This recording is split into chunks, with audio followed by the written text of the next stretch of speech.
நமக்கு ஒரு பாதுகாப்பாக இருக்கின்ற வேதாத்திரிய சித்தாந்தங்களை தெளிவுரையாகவும் விளக்க உரையாகவும் நமக்கு நடத்தி கொண்டிருக்கிறார்கள்.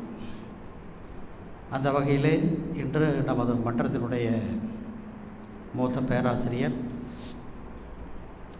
மற்றும் நம் மண்டலத்தினுடைய பொறுப்பாளர், துணைத் தலைவர், கல்லூரி பேராசிரியர், மனவளக்கலை பேராசிரியர் போன்ற பல்வேறு உயர் பொறுப்புகளை வைத்த பெருமகனார் இப்பொழுது கடந்த 20 ஆண்டு காலமாக மனவளக்கலை பயிற்சியை பள்ளி கல்லூரிகளிலே உபதேசிப்பதை தனது கடமையாக வேதாத்திரிக்கு செய்கின்ற தொண்டாக நினைத்து செய்து வருகிறார்கள். அந்த வகையிலே இன்று பெருமகனார் நமக்கு விளக்க உரையாக அல்லது கருத்துரையாக சொல்லவிருக்கிற தலைப்பு கடவுள் கொடுத்த வரம். கடவுள் கொடுத்த கொடை. வரம், கொடை எல்லாம் ஒன்று தான். எல்லாம் தமிழ் வார்த்தைகளில் அலங்காரம். அது எல்லோருக்கும் தெரியும். ஆங்கிலத்தில் ஒரு வார்த்தை சொல்வார்கள், அதனுடைய தமிழ் அர்த்தம் what you are for it. நீங்கள் எதுவாக இருக்கிறீர்களோ அதுவாக இருக்க வேண்டும் என்று கடவுள் படைத்திருக்கிறார் என்று சொல்வார். அதனால் கடவுள் கொடுத்த வரம் தான் ஒவ்வொருவரும், ஆசிரியராக இருப்பவரும், பேராசிரியராக இருப்பவரும், அதிகாரியாக இருப்பவரும், வியாபாரியாக இருப்பவரும், குடும்பஸ்தனாக இருப்பவரும், ஒவ்வொருவருக்கும் அது விதியின் வழியது என்று வள்ளுவர் சொல்வது போல விதிப்படி பயணம். அந்த பயணத்திலே இருக்கிறோம். அந்த வகையிலே மனவளக்கலையில் போதிப்பதற்கும் அதை மக்களுக்கு அறிவுறுத்துவதற்கும் அது ஒரு கடவுள் கொடுத்த கொடை. அவர் இன்று நமக்கு சித்தாந்தங்களை, வாழ்வில் தத்துவங்களை எல்லாம் நமக்கு அறிவுரையாக சொல்லுகிறார் என்றால் அது அவருக்கு வேதாத்திரி மூலமாக நீங்கள் இந்த வாழ்க்கையில் இந்த கடமையை செய்ய வேண்டும் என்ற காரியத்தை கொடுத்திருக்கிறார்கள். அந்த வகையிலே அவர் இப்பொழுது நமக்கு பேசவிருக்கிற தலைப்பு கடவுள் கொடுத்த கொடை. ஐயா அவர்களை பற்றிய ஒரு குறிப்பு. அவர் பேராசிரியர் எஸ்பி சித்தேஸ்வரன் அவர்கள் செங்குதூர் பள்ளியிலே கெமிஸ்ட்ரி டீச்சராக இருந்தவர். மனவளக்கலையிலே பேராசிரியராக இருக்கிறார். மனவளக்கலை படிப்பிலே MA படித்திருக்கிறார். ஈரோடு மண்டலத்தினுடைய துணைத் தலைவர். பள்ளி கல்லூரிகளுக்கு 15 வருடங்களாக வகுப்பு எடுத்து வருகிறார். மற்றபடி மனவளக்கலையில் எல்லா வகையான பயிற்சிகளையும், சித்தாந்தங்களையும், உபதேசங்களையும் செய்து வருகிறார்கள். ஒரு கவுன்சிலிங், கன்சல்டேஷன் போன்ற இப்போ குடும்ப பிரச்சனைகளுக்கும் சரி, மனோதத்துவ பிரச்சனைகளுக்கும் சரி, வாழ்வியல் பிரச்சனைகளை தனிப்பட்ட முறையிலும் அவர் சில ஆலோசனைகளை தனிப்பட்ட முறையில் வழங்குவார்கள். அது பெயர் கவுன்சிலிங். அதாவது இதை எப்படி வார்த்தையில் சொல்கிறதுனா, கணவன் மனைவி ஒற்றுமை இல்லை என்றால் அவரிடம் பார்த்து கவுன்சிலிங் கேட்டிங்கன்னா கவுன்சிலிங் சொல்வார். மாணவன் சரியாக படிக்கவில்லை என்று அவரிடம் கேட்டால் கவுன்சிலிங் சொல்வார். படித்து விட்டு வேலை கிடைக்கவில்லை என்று சொன்னால் அதற்கும் கவுன்சிலிங் சொல்வார். இது வேதாத்திரி சொன்ன கவுன்சிலிங் தான். அவர் ஏதோ எந்திர தந்திர மந்திரமெல்லாம் ஒன்றும் கிடையாது. வேதாத்திரி வழியில் பயணம் தொடர்கிறது. ஆகினாலே ஐயா அவர்களையும் அவரது சொற்பொழிவை கேட்டு வந்தவங்களையும் மனவளக்கலை மன்றத்தின் சார்பாக, அறக்கட்டளையின் சார்பாகவும் வாழ்க வளமுடன் என வாழ்த்தி வரவேற்கிறேன். எனவே இன்று பல அரிய கருத்துக்களை சொல்ல இருக்கிற காரணத்தினாலே ஐயா அவர்களை மீண்டும் ஒரு வாழ்த்தி வரவேற்கிறேன். வாழ்க வையகம், வாழ்க வையகம், வாழ்க வளமுடன். குரு வாழ்க, குருவே துணை. இந்த இனிய மாலை நேர சிந்தனை விருந்தாகிய கடவுள் கொடுத்த கொடை என்ற தலைப்பில் சிந்திக்க வந்திருக்கின்ற இருபால் மெய்யன்பர்களையும் வணங்கி வாழ்த்தி மகிழ்கின்றேன். இந்த சிந்தனை விருந்தினை குரு வேதாத்ரி மகரிஷி அவர்களே சூக்குமமாக நம்முள் எழுந்தருளி இதை நடத்தி கொடுக்குமாறு பணிவோடு வேண்டுகிறேன். வாழ்க வளமுடன், வாழ்க வளமுடன். கடவுள் கொடுத்த கொடை. இப்போது நீங்கள்லாம் வந்திருக்கிறது எனக்கு ஒரு மகிழ்ச்சியான ஒரு கொடை. இல்லைங்களா? இத்தனை பேர் வந்திருக்கிறீங்க, எல்லா நண்பர்களை பார்ப்பது எனக்கு ஒரு கொடை தான், இறைவன் கொடுத்த, கடவுள் கொடுத்த கொடை. இப்போ நமக்கு கடவுள் அப்படின்னா வேதாத்ரி மகரிஷி எதை சொல்கிறார் அப்படின்னு நம்ம கொஞ்சம் சிந்திக்கணும். கொடைனா என்ன? கொஞ்சம் ஃப்ரீயாக தான் இருக்கணும் நம்ம, சரிங்களா? எதை பேசினாலும் பயம்ங்கிறது ஒரு கொடை வந்துடுது. எத்தனை மீட்டிங்கில் பேசினாலும் பயம் அப்படிங்கிற ஒரு கொஞ்சம் நேரத்துக்கு இருக்கும். அது இயற்கை தானுங்க. சரி, அப்போது கொடை என்பது என்ன அப்படின்னு பார்த்தோம்னா, இங்கே நன்கொடை சொல்ல கிடையாது, புரியுதுங்களா? நீங்கள் எல்லாம் நினச்சிப்பீங்க எதை பேசினாலும் நல்லதாக தான் இருக்கும். வாய்ப்பே கிடையாது. இயற்கை கொடுத்த கொடை அல்லது கடவுள் கொடுத்த கொடை, அது நன்கொடையா அல்லது அது கொஞ்சம் கஷ்டப்பட்ட கொடையா அப்படிங்கிறது அவரவர்களுடைய கர்ம கணக்குப்படி வரும். ரெண்டுமே கொடை தான், இல்லைங்களா? நல்லது கெட்டது, இன்பம் துன்பம், இரவு பகல், நன்மை தீமை, இது இல்லாமல் ஏதாவது இருக்கா அப்படின்னா கிடையாது. இந்த இரண்டு தன்மைகளுமே இருக்கும். இதை நமக்கு இது மாதிரி தான் கிடைக்கணும் அப்படிங்கிறது தான் சிக்கல் வருது. இப்படி தான் கிடைக்கணும் அப்படிங்கும் பொழுது தான் மனித பிறப்புக்கு எல்லாத்துக்குமே சிக்கல். சரி, இந்த கடவுள் கொடுத்த கொடை அப்படின்னா, இப்போ நாம் முதல்ல ஒரு பாடல் மூலமாக வேதாத்ரி மகரிஷியின் கருத்துக்களை ஒரு பாடல் மூலமாக கொஞ்சம் உங்களுக்கு தெளிவுபடுத்து. இத்தனை பேப்பர் வச்சுருக்கிறாருன்னு பயந்துடாதீங்க, எல்லாம் பாட்டு தான் இருக்கும். நிறையா எழுதி வச்சுருக்கிறாரு, இதுக்கு 2 மணி நேரம் ஆயிரும்னு நினச்சிடாதீங்க. சும்மா ஒரு பாட்டுக்காக, எனக்கு ஞாபக சக்திக்காக பாடலாக எழுதி வச்சுருக்கேன்.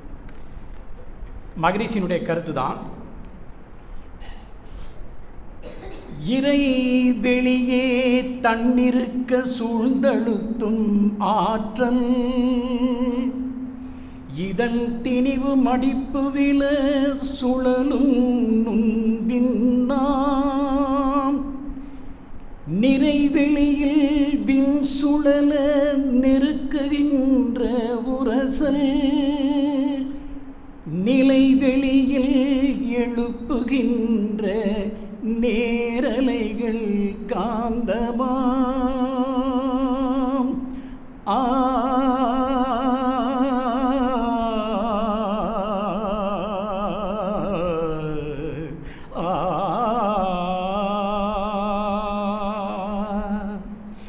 இறைநிலையின் முதல் மாற்றம் இறைத்துகளாம், இறைநிலையின் முதல் மாற்றம் இறைத்துகளாம், இறைத்துகளின் தன்மாற்றம் காந்தமையா, இறைத்துகளின் தன்மாற்றம் காந்தமையா. வாழ்க வையகம் வாழ்க வளமுடன், வாழ்க வையகம் வாழ்க வளமுடன், ஐயா உனது மங்கள மந்திரமே இறைநிலையின் முதல் மாற்றம் இறைத்துகளாம். எல்லையற்ற இறைவெளியே ஏக பரம்பொருளாய் எல்லோரும் உணர்ந்திடலாம் எளிய முறை உண்மை. எல்லையற்ற இறைவெளியே ஏக பரம்பொருளாய் எல்லோரும் உணர்ந்திடலாம் எளிய முறை உண்மை. இறைநிலையின் முதல் மாற்றம் இறைத்துகளாம். கோடி கோள்கள் உருள்வதெல்லாம் விண் சுழலின் விரைவாகும்.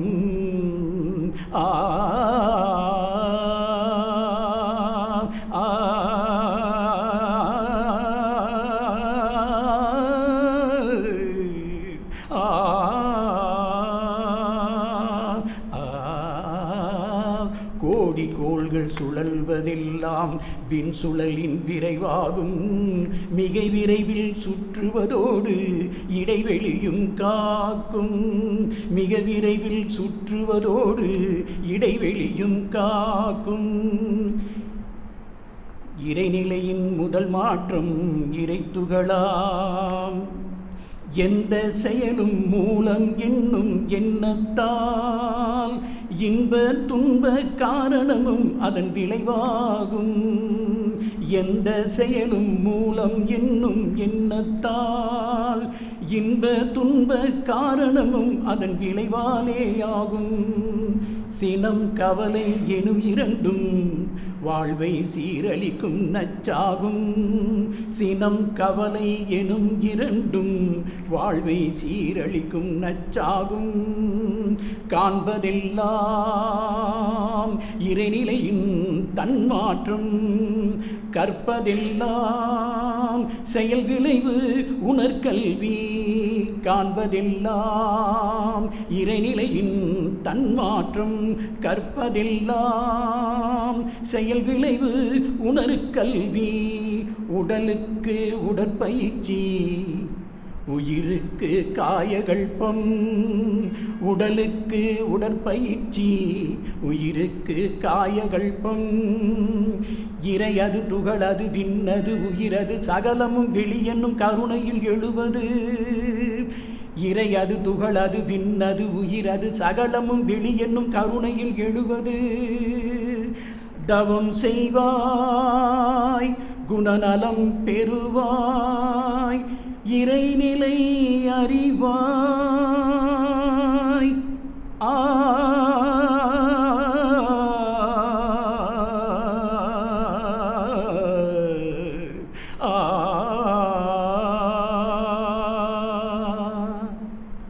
தனிமனித அமைதியே உலக அமைதிக்கு அடிப்படை. இறைநிலையின் முதல் மாற்றம் இறைத்துகளாம். இறைத்துகளின் தன்மாற்றம் காந்தமையா. இறைநிலையின் முதல் மாற்றம் இறைத்துகளாம். வாழ்க வளமுடன். அப்போ இறைநிலை கடவுள் அப்படிங்கிறத வேதாத்ரி மகரிஷி அவர்கள் பாடல்களாக சொல்லியிருக்கிறார். அப்போ கடவுள் அப்படிங்கிறது ரெண்டு வகையாக நீங்கள் எடுத்துக்கணும். ஒன்று என்ன அப்படின்னு கேட்டிங்கன்னா, கடவுள் என்பது தொழிற்பெயர் அப்படிம்பாங்க. தமிழில் பார்த்திங்கன்னா தொழிற்பெயர்பாங்க. நாம் சிம்பிளாக சொல்லணும்னா வினைச்சொல்னு கூட எடுத்துக்கலாம். பிரிக்கணும், ரெண்டாக பிரிக்கணும். கட உள். அப்போ இது ரெண்டும் சேர்த்தும் பொழுது அது பெயர் சொல்லாக மாறிடுச்சு. புரியுதுங்களா? அப்போ கடவுளில் என்ன, கடவுள்னு எதை வச்சு சொன்னாங்க, அதை உணர்ந்தவங்க எப்படி சொன்னாங்க அப்படிங்கிறத வேதாத்ரி மகரிஷி ஒரு பாடலில் அருமையாக சொல்லியிருக்கிறாரு. அதையும் பார்ப்போம். அந்த ரெண்டு, அந்த வினைச்சொல் என்ன, அது பெயர் சொல்லாக மாறினதுனால என்ன பிரச்சனை அப்படிங்கிறத உணர்ந்துட்டோம்னா ரொம்ப எளிமையாக இருக்கும். இப்போ கடவுளை பற்றி அவர் என்னென்ன சொல்லியிருக்கிறாருங்கிறத பாருங்கள். கடவுள் என்று சொல்லிவிட்டான் கருவறிந்தோன். கடவுள் ரெண்டாக பிரிக்கணும். கடவுள் என்று சொல்லிவிட்டான் கருவறிந்தோன். கருத்தறியான். அந்த கருத்தினை அறியாதவன் ஊன்றி இதை காணவில்லை. அந்த வார்த்தையினை அர்த்தம் தெரியாமல் கருத்தை அறியாதவன் ஊன்றி இதை காணவில்லை. கடவுள் என்ற ஆக்கினையின் குறிப்பை மாற்றி, ஆக்கினையினுடைய குறிப்பை மாற்றி கண்டறிந்த நிலைக்கே அப்பெயரை கொண்டான். இவ்வளோ அழகாக சொல்கிறார் பாருங்க.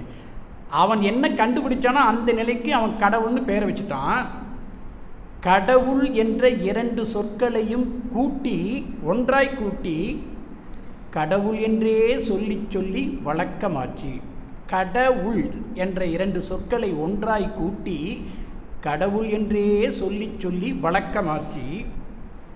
கடவுள் என்று மனிதன் ஒரு குறிப்பு தந்தான். கடவுள் எங்கே என்று பலர் தேடுகின்றனர். கடவுள் என்று மனிதன் ஒரு குறிப்பு தந்தான். கடவுள் எங்கே என்று பலர் தேடுகின்றார். அந்த கடவுளை வெளியே தேடனதுனால தான் இவ்வளோ சிக்கல் இல்லைங்களா? தவறாக போச்சு, பழக்கத்தில் தவறாக போச்சு. ஏன்னா அதை உணரணும், அதை அறியணும். கடவுளை கடந்து உள்ளே போய் உணர்ந்து அறியணும். பாருங்கள், ரெண்டு இடத்துல சொல்கிறார். கடவுளை உணர்ந்தோர் கடவுளை நாடுவார், கடவுளை அறிந்தோர் கடமையில் வாழுவார். உணர்ந்தவங்க நாடுவாங்களாம், கடவுளை தேடி தேடி போவாங்க. கடவுளை அறிந்தவர்கள் கடமையில் வாழுவார். எவ்வளோ வித்தியாசம் பாருங்கள். உணர்றதுக்கும் அறிவதற்கும் வித்தியாசம் இருக்குது. இதை புரிஞ்சுக்கங்க. கடவுள், உயிர், அறிவு, வினை பயன் விளக்கும் கடமையிலே மன நிறைவோடு உயிர் வாழ்கின்றேன் அப்படின்னு மகரிஷி ஒரு இடத்துல சொல்வார். இந்த கடவுள், உயிர், அறிவு, வினைப்பயன் இதையெல்லாம் விளக்கும் கடமையிலே, பிறருக்கு சொல்லிக் கொடுக்கும் கடமையிலே மன நிறைவோடு நான் வாழ்கின்றேன் அப்படிம்பார். அப்போ கடமை என்பது கடவுளை அறிந்தவர்கள் கடமையில் வாழ்வார்கள். அந்த கடமை என்பது கடவுள்னா யார், அல்லது இறைநிலைன்னா என்ன, உயிர்னா என்ன, அறிவுனா என்ன, வினைப்பயன்னா என்ன, செயல் விளைவு தத்துவம்னா என்ன, இதையெல்லாம் மக்களுக்கு உணர்த்துபவர்கள் அந்த ஞானியாக, ஆசிரியர்களாக, அந்த குருவுக்கு சீடர்களாக வாழ்வார்கள். அதில் நான் மன மகிழ்வோடு வாழ்கின்றேன் அப்படின்னு மகரிஷி சொல்லியிருக்கிறாருன்னா எவ்வளவு அழகாக அந்த அறிவை, அந்த இறை நிலையை அவர் அறிந்ததன் விளைவு கடமைக்கு வந்தார், அதில் நிறைவு பெற்றுட்டார். புரியுதுங்களா? இந்த ஒரு கருத்து நாம் உள்வாங்கிக்கிறோம். அப்போ கடவுளுங்கிறது என்ன அப்படிங்கிறத நாம் புரிஞ்சுக்கணும். அப்புறம் இன்னொரு இடத்துல சொல்கிறார், உருவங்கள் கோடானு கோடியாய் அவை உள்ளும் புறவும் அரூபமாய் ஊடுருவி நிறைந்து இயங்கும் ஒரு சக்தி உயிராகும், இயற்கையாகும், கடவுளாகும். எவ்வளவோ உருவங்கள் இருக்குது, கோடான கோடி உருவங்கள். இன்றைக்கி மனிதர்களை பார்த்திங்கன்னா 825 கோடி மக்கள் ஜனத்தொகை. அப்புறம் மற்ற உயிரினங்கள் 2 அறிவிலிருந்து பார்த்திங்கன்னா 5 அறிவு விலங்குகள் வரையிலும் மனிதர்கள் வரையிலும் பார்த்திங்கன்னா பல கோடி உயிரினங்கள். அதுக்கு உள்ளும் புறமும் அரூபமாய் நிலைத்து ஊடுருவி நிறைந்து இயங்கும் சக்தி உயிர். அது இயற்கையாகும், கடவுளாகும். இப்போ இந்த கடவுள்னா என்னங்கிறதுக்கு இவ்வளவு விளக்கங்களை பல இடங்களில் சொல்லியிருக்கிறார். தெய்வத்திற்கு கருணை என்பது எது? தெய்வநிலை அறிந்தோர்க்கே கருணை உண்டு. தெய்வநிலை சுக துக்கம் கடந்ததன்றோ, தெய்வநிலை அறிவறிந்தோர் உணர்ந்ததாகும். அப்போ தெய்வத்திற்கு கருணை என்பது எது? நாமளாம் என்ன சொல்கிறோம்? அன்பும் கருணையுமாக வாழணும்னு சொல்கிறோம். அந்த இறைநிலைக்கு, மூலத்திற்கு தன்னை உணரும் தன்மை கிடையாது. இங்கே தான் நீங்கள் புரிஞ்சுக்கணும். இறைநிலைக்கு தன்னை உணரும் தன்மை கிடையாது. அப்போ அது தன்னை உணர்வதற்கு ஏதாவது ஒரு வேணும் அப்படின்னு நினைத்ததனுடைய விளைவு தான் மனிதன். அதான் கடைசியில் இந்த தோட்டத்தில் கடைசியாக பூத்த மலர் மனிதன் அப்படின்னா இறைநிலையே மனிதனாக வந்தது அப்படிம்பார். கடவுளை வணங்கும் போது கருத்தினை உற்றுப்பார் நீ, கடவுளாய் கருத்தே நிற்கும் காட்சியை காண்பாய் ஆங்கே அப்படின்னு ஒரு இடத்துல கடவுளை பற்றி சொல்லுவார். இதெல்லாம் கடவுளை பற்றி சொல்லுது. உன்னையோ கடவுளையோ அறியவென்றால் ஒரு குறுக்கு வழியுண்டு. அவரே சொல்கிறார், உன்னையோ கடவுளையோ அறியவென்றால் ஒரு குறுக்கு வழி உண்டு. உள்ளுணர்ந்து தனையறிந்து அந்நிலையில் நிலைத்து வாழும் தனிக்கருணை வடிவான குருவை அடைந்தால் அன்னையின் வயிற்றடைந்து உருவாய் உடலாய் வந்த ஆதிக்கருவை புருவத்திடை உணர்த்தி பின் அந்த நிலையில் நீ நிலைத்து நிற்க உந்தன் பேதமற்ற நிலை கடவுளாகும் பார். அந்த ஆதிக்கருவை புருவத்திடை உணர்த்தி பின்னை நீ அவ்விடத்தில் நிலைக்க உன் பேதமற்ற நிலை கடவுளாய் நிற்கும் அப்படிங்கிறார். இதெல்லாம் கடவுளை பற்றி மகரிஷி அவர்கள் கொடுத்திருக்கின்ற பாடல்கள். எத்தனை விஷயத்தை உங்களுக்கு அவர் சொல்லியிருக்கிறார் அப்படிங்கிறத நீங்கள் புரிச்சுங்க. அவ்வளோதான். இப்போ நாம் கருத்துக்குள்ளே போகலாம். அப்போ கடவுள் அப்படிங்கிறது தவத்தினால உள்ள போய் நீங்கள் உணர்ந்து கொள்வது. ரைட், கடவுளை அப்படி வைப்போம். இப்போ கொடை அப்படின்னா என்ன? இப்போ நமக்கு ஒரு கர்ணன் பட பாடல் ஒன்று தெரியும். என்ன பாடல் அப்படின்னு கேட்டிங்கன்னா, மழை கொடுக்கும் கொடையும் ஒரு 2 மாதம் பாடல். அது கண்ணதாசன் எழுதியிருக்கிறாரா தெரியல. மழை கொடுக்கும் கொடையும் ஒரு 2 மாதம்,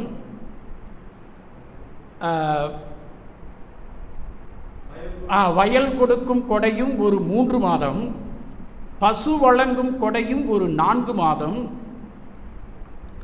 அதாவது கர்ணனுக்கோ 4 மாதம் வரும் இல்லைங்களா? கர்ணனுக்கோ 4 மாதம். மழை கொடுக்கும் கொடையும் ஒரு 2 மாதம்,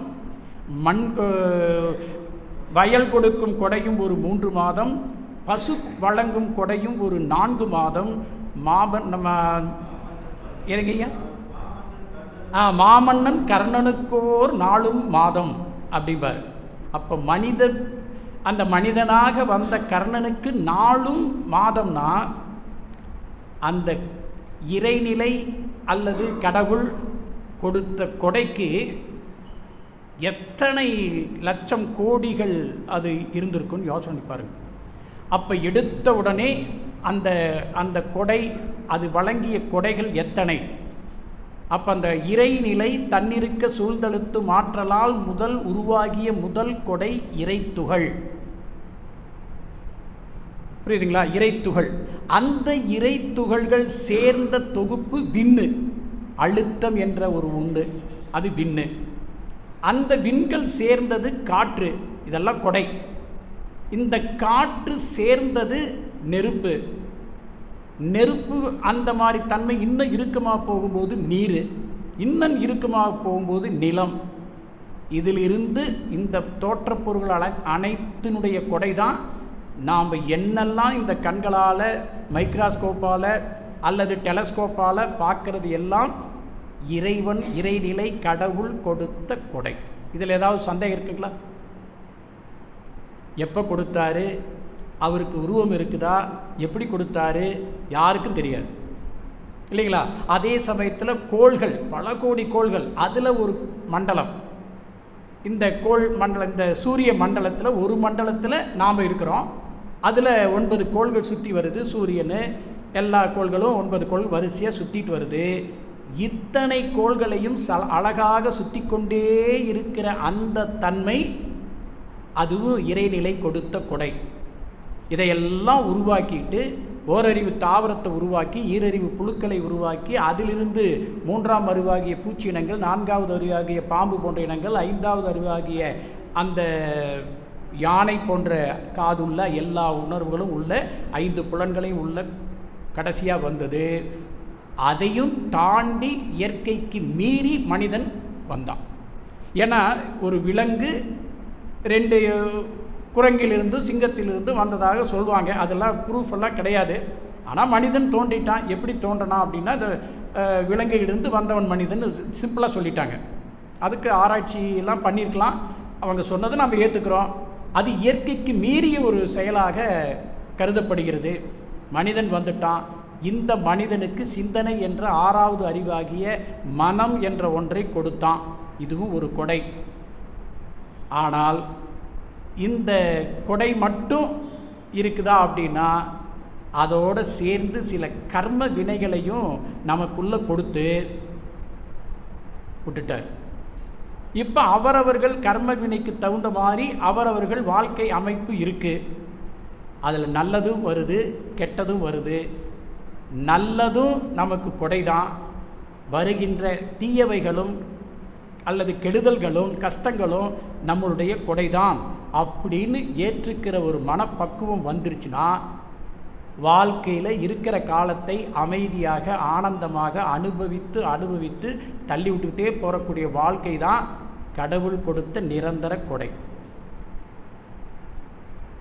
எதையும் பிடிச்சி பார்க்க முடியாது இல்லைங்களா? நேற்று நடந்ததை பிடிச்சிங்கன்னா மன அழுத்தம், நாளைக்கு என்ன நடக்கும்னு நினச்சிங்கன்னா மன பயம் இல்லைங்களா?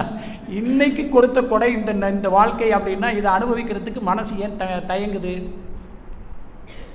புரியுதுங்களா?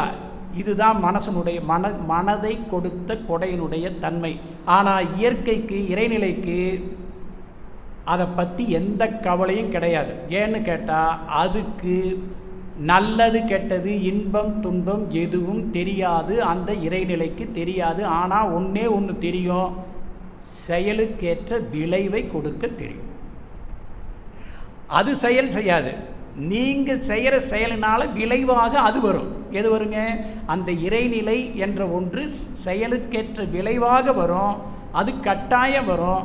அப்படி வரும் பொழுது எந்த செயலை செய்தால் நமக்கு நல்லதுங்கிறது நீங்கள் பிடிச்சிட்டு நல்லதையே தேர்ந்தெடுத்து நல்லதையே வாழ்நாள் பூரா அறுவடை செய்யக்கூடிய ஒரு அமைப்பு வந்துவிட்டால் அவர்களுக்கு கடவுள் கொடுத்தது நன்கொடை.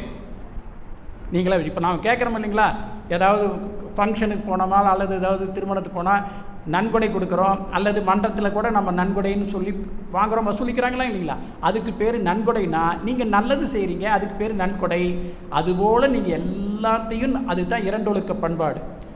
நான் எனது வாழ்நாளில் யாருடைய உடலுக்கும் மனதுக்கும் துன்பம் தர மாட்டேன், துன்பப்படுவோருக்கு என்னால் முடிந்த உதவிகளை செய்வேன் அப்படின்னு நீங்கள் சொல்லிக்கிட்டு செஞ்சுக்கிட்டே வந்து துன்பமும் போக்குனீங்கன்னா அது நன்கொடையாக மாறும். ஏற்கனவே செய்த பாவ வினைகள்ன்ற கொடை அந்த செயல்களால் அந்த தவத்தால் அது மழுங்கடிக்கப்படும் அல்லது செயல்படாமல் தடுக்கப்படும். அப்போது கடவுள் கொடுத்த கொடையை அப்படியே நீங்கள் ரிசீவ் பண்ணணும். அப்போ நம்ம எல்லாமே நமக்கு தெரியுது. அப்போ என்ன வேதாத்ரி மகரிஷியினுடைய வாழ்க்கை நீங்கள் எடுத்து பாருங்கள். அவருக்கு முதல் கொடை என்ன? வாழ்க்கையில் கிடைத்த முதல் கொடை வறுமை. அவருக்கு கிடைச்ச கொடை வறுமை. ஒருவேளை சாப்பாட்டுக்கு கூட கஷ்டப்பட்டிருக்கிறாரு. அந்த கொடையின் காரணமாக, அது கொஞ்சம் கஷ்டப்பட்ட கொடையாக இயற்கை கொடுத்துருக்குதுன்னு வச்சுக்கோங்க. அந்த கொடையின் காரணமாகத்தான் அவர் வாழ்க்கையில் மிகப்பெரிய ஞானம் பெற்று ஞானியாக மாறினார் அப்படின்னு உங்களால் நினைக்க முடியுமா? அவருக்கு ஏற்பட்ட கஷ்டத்தில் தான் அவர் என்ன பண்ணாருங்க, துன்பம்னா என்ன, இறைநிலைன்னா யார், இறைவன்னா யார், எனக்கு ஏன் இப்படி கஷ்டம், அப்போ இது எப்படி நிவர்த்தி பண்ணுறது, அதில் தேடல் விளைவின் காரணமாக தவம் கிடைத்து அதன் மூலம் சில விஷயங்களை கண்டுபிடிச்சி மிகப்பெரிய சித்தராக ஞானியாக மாற்றப்பட்டதுக்கு அவருக்கு கிடைத்த முதல் கொடை வறுமை அல்லது ஒரு கஷ்டம். அப்போது அந்த கஷ்டத்தை அவர் அக்செப்ட் பண்ணார். அறநெறிப்படி தான் வாழணும்னு வாழ்ந்தார், உழைச்சி சம்பாதிக்கணும்னு நினச்சார். ஒரு காலகட்டத்தில் அந்த ஆன்மீகத்தில் மிகப்பெரிய வளர்ச்சி பெற்ற பின்னாடி இனி நம்ம உடல் பொருள் அனைத்தையும் நம்மளுடைய அதாவது இயற்கைக்கு தொண்டாற்றி இன்பம் காண்போங்கிற நிலைமை எடுத்து உலக சமுதாய சேவா சங்கத்தை உருவாக்கி அந்த நிறைவான வாழ்க்கையில் எல்லா வளங்களும் பெற்று சமாதி அடையில் அவர் தன்னை உணர்ந்துட்டார், சமாதி நிலைக்கு போயிட்டார். அவர் வந்த வாழ்வின் நோக்கத்தை அழகாக நிறைவுபடுத்தி கொண்டார். உண்மைதானுங்க. இப்போ நமக்கு என்ன ஒரு சின்ன கொடை, ஒரு எக்ஸாம்பிள் நான் உங்களுக்கு சொல்கிறேன். ஒருத்தர் திருப்பதிக்கு போகிறார். எங்கே போகிறார், எப்படி போகிறாருன்னா, தன்னுடைய மகனுக்கு திருமணம் செய்துட்டு அந்த மகனையும் மருமகளையும் ஒரு 2 பேர்த்தையும் கூட்டிக்கிட்டு காரில் திருமணம் தாலி கட்டின அடுத்த செகண்டு கூட்டிகிட்டு போகிறார். அதாவது தாலி கட்டி முடிச்சோடனே திருப்பதிக்கு வேண்டுதலுக்கு போகிறார். எல்லோரும் சொல்கிறாங்க, திருப்பதிக்கு இப்போ போகாதப்பா, கூட்டம் ஜாஸ்தியாக இருக்குது, போனால் வர முடியாது, இந்த மணமக்களுக்கு நிறைய சில சம்பிரதாயங்கள் இருக்குது, டைம் ஆயிரும், போகாதேன்னு சொல்கிறாங்க. இல்லை நான் திருப்பதி சாமி பக்தன், நான் போயிட்டு தான் வரணும் அப்படின்ட்டு கிளம்பிட்டார். கிளம்பணுன்னா கார் பிரேக் டவுன் ஆகி போச்சு, நின்று போச்சு. இப்போது இவருக்கு பெரிய சங்கடம். வந்த உடனே அவர் என்ன சொல்கிறாரு, அந்த சூழ்நிலையை அவரால் ஏற்றுக்கொள்ள முடியாமல் அந்த கடவுள் என்று சொல்லக்கூடிய அந்த திருப்பதி சாமியவே திட்ட ஆரம்பிச்சிட்டார். நான் உன்னுடைய மிகப்பெரிய பக்தன், மிகப்பெரிய பக்தன், எனக்கு இந்த நிலைமையை நீ கொடுத்துட்ட, உன்னுடைய சீடன் நான், எனக்கு இப்படி பண்ணிட்டியேன்னு அந்த சாமி கடவுளையே திட்ட ஆரம்பிச்சிட்டார். வருத்தத்தில் அப்படி இப்படின்னு திட்டுறார். திட்டிட்டு சரி பிரேக் டவுன் ஆகி போச்சு. இப்போ என்ன பண்ணுறாரு, லிஃப்ட் கேட்குறாரு. லிஃப்ட் கேட்டோன்னா அவர் காரில் வந்தவர், அவர் ஒருத்தர் தான் வராரு, இவங்க அத்தனை பேர்த்தையும் ஏற்றிக்கிறார். ஏற்றின உடனே அந்த கார் ஓட்டிகிட்டு வந்தவர்கிட்டையும் அந்த புலம்புறார். என்ன புலம்புறாருன்னா, எனக்கு பாருங்கள், நான் இது பல வருடமாக நான் திருப்பதி சாமி பக்தன், எனக்கு இந்த மாதிரி ஒரு நிலைமை வந்துடுச்சு, என் கார் பிரேக் டவுன் ஆகி போச்சு, நான் எப்படி சாமி கும்பிட்டு எப்படி போகிறது, இந்த கடவுளுக்கு இது தெரியாதா, என்னை ரொம்ப கஷ்டப்படுத்திட்டாரு, எனக்கு ஒரு கொஞ்சம் கூட இப்போ மனம் வெறுப்பாக இருக்குது அப்படி இப்படின்னு அந்த டிரைவர்கிட்ட புலம்பிக்கிட்டே வர்றார். டிரைவரும் அப்படியே கேட்டுகிட்டே வராரு. மேலே வந்தவுடனே இவர் ஒரு அட்மினிஸ்ட்ரேட்டிவ் ஆஃபீஸர் போல இருக்குது, அந்த அந்த திருப்பதி தேவஸ்தானத்தில் மிகப்பெரிய அதிகாரி. இவர் வந்த உடனே அந்த ஆஃபீஸர் வந்துட்டு இறங்கும் பொழுதே அங்கே இருக்கிற அந்த அலுவலர்கள்லாம் ஒடியாந்து அவருக்கு வணக்கம் போட்டு அவர் கார் கதவை திறந்து விட்டு ரொம்ப மரியாதையாக இருக்கணும்னு இவருக்கு ஷாக் ஆகிடுது. என்னடா இவ்வளோ பெரிய ஆள்கிட்டே நம்ம திருப்பதி சாமியை பற்றியே தீட்டிகிட்டு வந்தோம், ஐயோ தப்பு பண்ணிட்டோமேன்னு சொல்லிட்டு அப்படியே ஒரு மாதிரி பார்க்குறாரு. பார்த்துட்டு உடனே அவர் கார் விட்டு இறங்கி அந்த டிரைவர் சீட்டில் இருந்த அதிகாரி இறங்கி அலுவலர்களை கூப்பிட்டு, பாருங்கள் இவர் கார் அங்கே பிரேக் டவுன் ஆகிருக்குது, அந்த காரை ரிப்பேர் செய்துட்டு நேராக கொண்டு வந்துருங்க, இங்கே கொண்டு வந்துருங்க, இவங்களை ஸ்பெஷல் தரிசனத்தில் கூட்டிகிட்டு போய் சாமி தரிசனம் பண்ணி கூட்டிகிட்டு போய் கொண்டு வந்து சீக்கிரம் விட்டுருங்க அப்படின்னு சொன்ன உடனே இவருக்கெல்லாம் நடுங்கி போச்சு. என்ன காரணம்னா, அன்னைக்கு நீங்கள் போயிருந்தீங்கன்னா கிட்டத்தட்ட 3 நாட்கள் ஆகியிருக்கும் அந்த சாமி தரிசனம் பண்ணுறதுக்கு. யார் போயிருந்தாலும் அது நீங்கள் ஸ்பெஷல் அதாவது அந்த போயிருந்தாலும் எப்படி 3 நாள் ஆகும். ஆனால் இவருடைய அதிகாரத்தை பயன்படுத்தி, அந்த அலுவலருடைய அதிகாரத்தை பயன்படுத்தி 3.5 மணி நேரத்தில் அவர் சாமி தரிசனம் பண்ணிட்டு வெளியில் வந்துட்டார். இப்போ அவர் மனநிலை எப்படி இருக்குது யோசனை பண்ணி மகிழ்ச்சியாக இருக்கிறார். ஆனால் ஏற்கனவே கண்டபடி திட்டிட்டமே அந்த கடவுளை, தெரியாமல் நான் பண்ணிட்டேனேன்னு சொல்லி வேதனைப்பட்டு அந்த அதிகாரியிடம் மன்னிப்பு கேட்டு அப்புறம் அவர் நிறைவாக போயிட்டார். இப்போ இந்த கஷ்டத்தை நீங்கள் எப்படி எடுத்துக்குவீங்க? இந்த கஷ்டம் அவருக்கு வந்தது நல்லதா கெட்டதா? நல்லது. ஆனால் மனசு அந்த நேரத்தில் எத்தனை சபித்து விட்டீர்கள். அப்போது எந்த ஒரு செயலும் அது நல்லதாக இருந்தால் ஓகே, கெடுதலாக இருந்தால் கூட, ஒரு தடையாக இருந்தால் கூட, இந்த தடை கூட நமக்கு பின்னால் ஒரு நன்மைக்குத்தான் வரும்போல் இருக்கிறதுன்னு ஒரு மனதில் நீங்கள் ஒரு எடுத்துக்கொண்டால் அதுதான் மனபலம். புரியுதுங்களா? இந்த மனபலம் எப்படி கிடைக்கும்னா, கடந்து உள்ளே போகும்போது கிடைக்கும். அதுக்கு பேர் தான் சரணாகதின்னு பேர். சரண்டர் அப்படிங்கிறது. எதை செஞ்சாலும் இறைவா உனக்கே அர்ப்பணம் அப்படின்ட்டா, நல்லது வந்தாலும் ஓகேப்பா, கெடுதல் வந்தாலும் ஓகேப்பா, திட்டமாட்டீங்க. இந்த கஷ்டத்துக்கு இவன் தான் காரணம் அவன் தான் காரணம்னு சொல்ல மாட்டீங்க.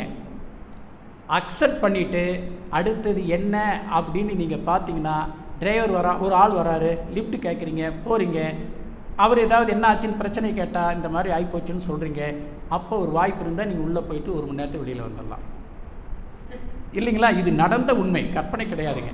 அப்போ இந்த கொடை என்பது என்னன்னா, கஷ்டம் வர்றதும் ஒரு கொடை தான். உங்கள் பாவ வினைகள் கழிக்கப்படுகிறதுன்னு நீங்கள் எடுத்துக்கணும். அப்போ யார் நமக்கு ஒரு துன்பம் கொடுத்தாலும் அது ஒரு கொடை. பெரும்பாலும் துன்பம் யார் கொடுப்பாங்க?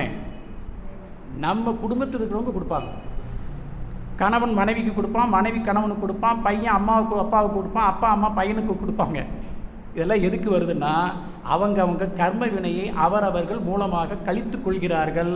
அப்படி கழிச்சிட்டு போகிறானே, எங்கள் அப்பா போகிறாரே, எங்கள் அண்ணன் போகிறானே, அவன் வாழ்க வளமுடன் நீங்கள் சொல்லணும். ஒரு கர்ம வினை கழிக்கப்படுகிறது. அது எந்த வகை துன்பமாக இருந்தாலும் அதை அனுபவித்து அக்செப்ட் பண்ணி அனுபவித்து அடுத்தது என்ன செய்யலான்னு நீங்கள் கரெக்ட் பண்ணிங்கன்னா, அந்த சிறிய கஷ்டம் கூட, கொடை கூட நல்ல கொடையாக பின்னால் உங்களுக்கு வர இருக்குங்கிறத மனதில் வைத்து கொண்டால், அந்த எல்லா கொடையும் இறைவன் கொடுக்குற எல்லாமே நல்லதுக்குத்தான் அப்படிங்கிற ஒரு மனம் வந்துட்டால் அதுக்கு பேர் தான் மன வலிமை. அந்த மன வலிமையை பெறுவதற்குத்தான் மகரிஷி அவர்கள் உடற்பயிற்சியாக, காயகல்பமாக, அகத்தவமாக, அகத்தாய்வாக கொடுத்து நம்மளை அந்த குணநலத்தில் பேறு கொடுத்து, குணநல பேறு பெற வச்சு, அப்புறம் கடைசியாக அந்த முக்தி என்ற அந்த ஆனந்த உணர்வை வாழுகின்ற பொழுதே நமக்கு கிடைக்கிற மாதிரி அருள் பாலிச்சிருக்கிறாரு மகரிஷி அவர்கள். அது மாதிரி தான் அவரும் வாழ்ந்து காட்டியிருக்கிறார். புரியுதுங்களா? அப்போ கொடை என்பது கடவுள் கொடுத்த கொடை என்பது எல்லாம் இருக்கும். வாழ்க்கைனா இரவும் வரும், பகல் வரும். அதுபோல் இன்பம், துன்பம். இது யாருக்கு புரியும் அப்படின்னா, அந்த இறைநிலை உணர்ந்து இறைவனை தனக்குள்ளே கடந்து உள்ள போய் தேடுகின்றவர்களுக்கு அந்த இறைநிலை உணர முடியும். அந்த இறைநிலை உணர்ந்தவர்கள் தான் கடமைக்கு வருவாங்க. வேதாத்திரி மகரிஷி எப்போ வராருங்க? அந்த ரொம்ப பிடித்த பாடல், தூய பெருநிலை துரியாதீதமோ துயர் மகிழ் இரண்டையே தூய்த்த என் அறிவை காலம் தூரம் பருமன் விரைவனும் கணக்கினை கடந்து மெய்ப்பொருளோடு இணைத்தது. இனி பழிபுரியேன், புரிந்தவை களைந்தேன், இறைநிலை உணர்ந்தேன், இணைந்தேன், நிறைந்தேன். இனி என் உடல் உயிர் ஆற்றலை முறைப்படி இயக்கி கடமையை ஏற்றமாய் புரிவேன்.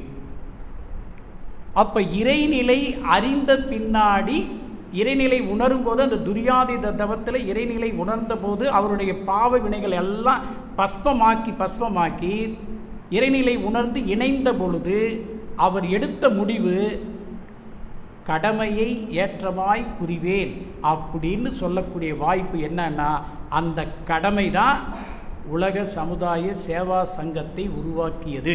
உண்மையா போய்ங்களா?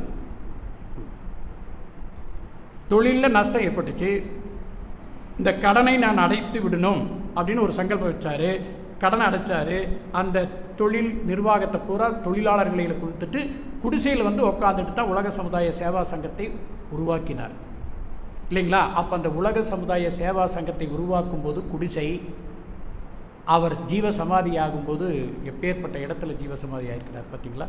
அப்போ அந்த இறைநிலை அவரை வழிநடத்தும், கைட் பண்ணும்.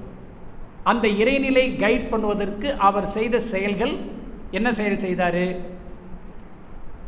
அகத்தவம், அகத்தாய்வு, குணநலப்பேறு, முக்தி, வீடு பேறு, இந்த 4ஐயும் அவர் கையில் எடுத்தார். அதுக்கு போகர் சித்தர் உதவுறேன்னு சொன்னார். இவருடைய தூய்மையான செயல், மன தூய்மை, வினை தூய்மையை கண்டுபிடிச்சு வள்ளலார் அவர்கள் அருள்பாலித்து 10 ஆண்டுகள் அவர் உடலில் இருந்தார். மிகப்பெரிய 1800 பாடல்களை ஏற்றினார். 70க்கு மேலே கவிதைகள், இங்கிலீஷில் கவிதைகள் எழுதினார். ஐநா சபையில் போய் பேசினார். எல்லாமே பொதுநலம் சார்ந்த செயல், தனிமனித அமைதியே உலக அமைதிக்கு அடிப்படைன்னு சொல்லித்தான் இந்த கலையை கொடுத்தார். அப்போ இடையில் அவர் பட்ட கஷ்டங்கள் அதையெல்லாம் அவர் அனுபவித்து அந்த நிறைவில் இத்தனை கோடி மக்கள் இன்றைக்கி அவர் ஜீவசமாதியாக இருந்தால் கூட அவருடைய இயக்கம் இன்றைக்கி உலகம் பூராக சிறப்பாக இயங்கிக் கொண்டிருக்கிறது, இந்த பவானி மன்றத்தை போல, இல்லைங்களா? எவ்வளோ அருமையாக எல்லா மன்றங்களுமே உலக சமுதாய சேவா சங்கத்துக்கு உட்பட்டது. அப்போ இந்த மன்றத்தின் செயல்பாடுகள் போல உலகம் பூரா செயல்பட்டு கொண்டிருக்கிறதுனால தான் பல மனிதர்கள் அமைதியாக, ஆனந்தமாக, தன்னைத்தானே வழிநடத்தி கொண்டிருக்கிறவர்களாக சிறப்பாக செய்வதற்கு இறைவன், இயற்கை நமக்கு கொடுத்த ஒரு கொடை எதுனா குரு. அப்போ அந்த குரு தான் கடவுள். கடந்து உள்ளே போனவர், கடந்து உள்ளே போய் தன்னை அறிந்தவர்கள் அனைவரும் குருக்கள், குருமார்கள். அவருக்கு இணை கடவுளுக்கு இணையாக சொல்லணும். ஏன்னா இறைநிலை, இறைநிலை அந்த கடவுள் தன்மை, இறைத்தன்மை, இறைநிலை, இயற்கை மனிதனுக்குள்ளே வந்து தான் வெளிப்படும். அப்போ அந்த மனிதன் தான் கடவுளை கண்டான், மனிதனே கடவுளாய் வந்தான் அப்படின்னு நீங்கள் உணர்ந்துட்டீங்கன்னா கடவுளாய் எல்லாவற்றிலும் காண்பான் அப்படிம்பார். அப்போ அந்த கடவுளாய் எல்லாத்திலையும் காண்பவன் யாருன்னா மனிதன். அந்த மனிதனுக்குள்ள இருக்கிற உயிர், அந்த உயிருக்குள்ள இருக்கிற அந்த மையத்தில் இருக்கிற அந்த இறை நிலை, சுத்த வெளி, அதைத்தான் வேதாத்திரி மகரிஷி கண்டுகொண்டு கடமைக்கு வந்தார். அப்போ கடமை என்ன? தான் பெற்றதை அடுத்தவர்களுக்கு கொடுக்கிறது. அதுதான் ஞானிகளுடைய கடமை. அப்போ ஞானிகள் கடவுளுக்கு இணையானவர்கள். அப்போ அந்த ஞானிகள் என்ன கொடுத்தா நமக்கு? இந்த இயற்கை தத்துவத்தை கொடுத்தாரு, இறைத்துகளை கொடுத்தாரு, பஞ்சபூதங்கள்னால் எப்படி உருவாச்சுன்னு சொன்னார், மனிதன் எப்படி வந்தான்னு சொன்னார். அப்போ அந்த மனிதனோட வந்திருக்கிற களங்கங்களையும் சொல்லி கொடுத்தார்.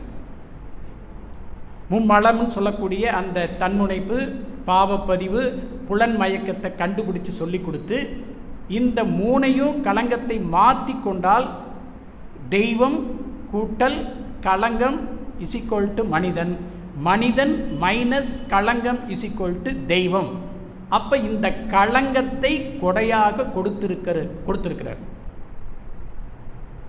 இந்த கொடை தான் நீங்கள் கண்டுபிடிச்சி இந்த கொடை அது நன்கொடையா அல்லது கொஞ்சம் கஷ்டமான கொடையா அப்படிங்கிறத அவரவர்கள் உணர்ந்து கொண்டு இந்த கொடையை மாற்றி அமைக்கின்ற வல்லமை, அதுதான் மன வலிமை, அதுதான் வாழ்க்கையினுடைய நோக்கம்.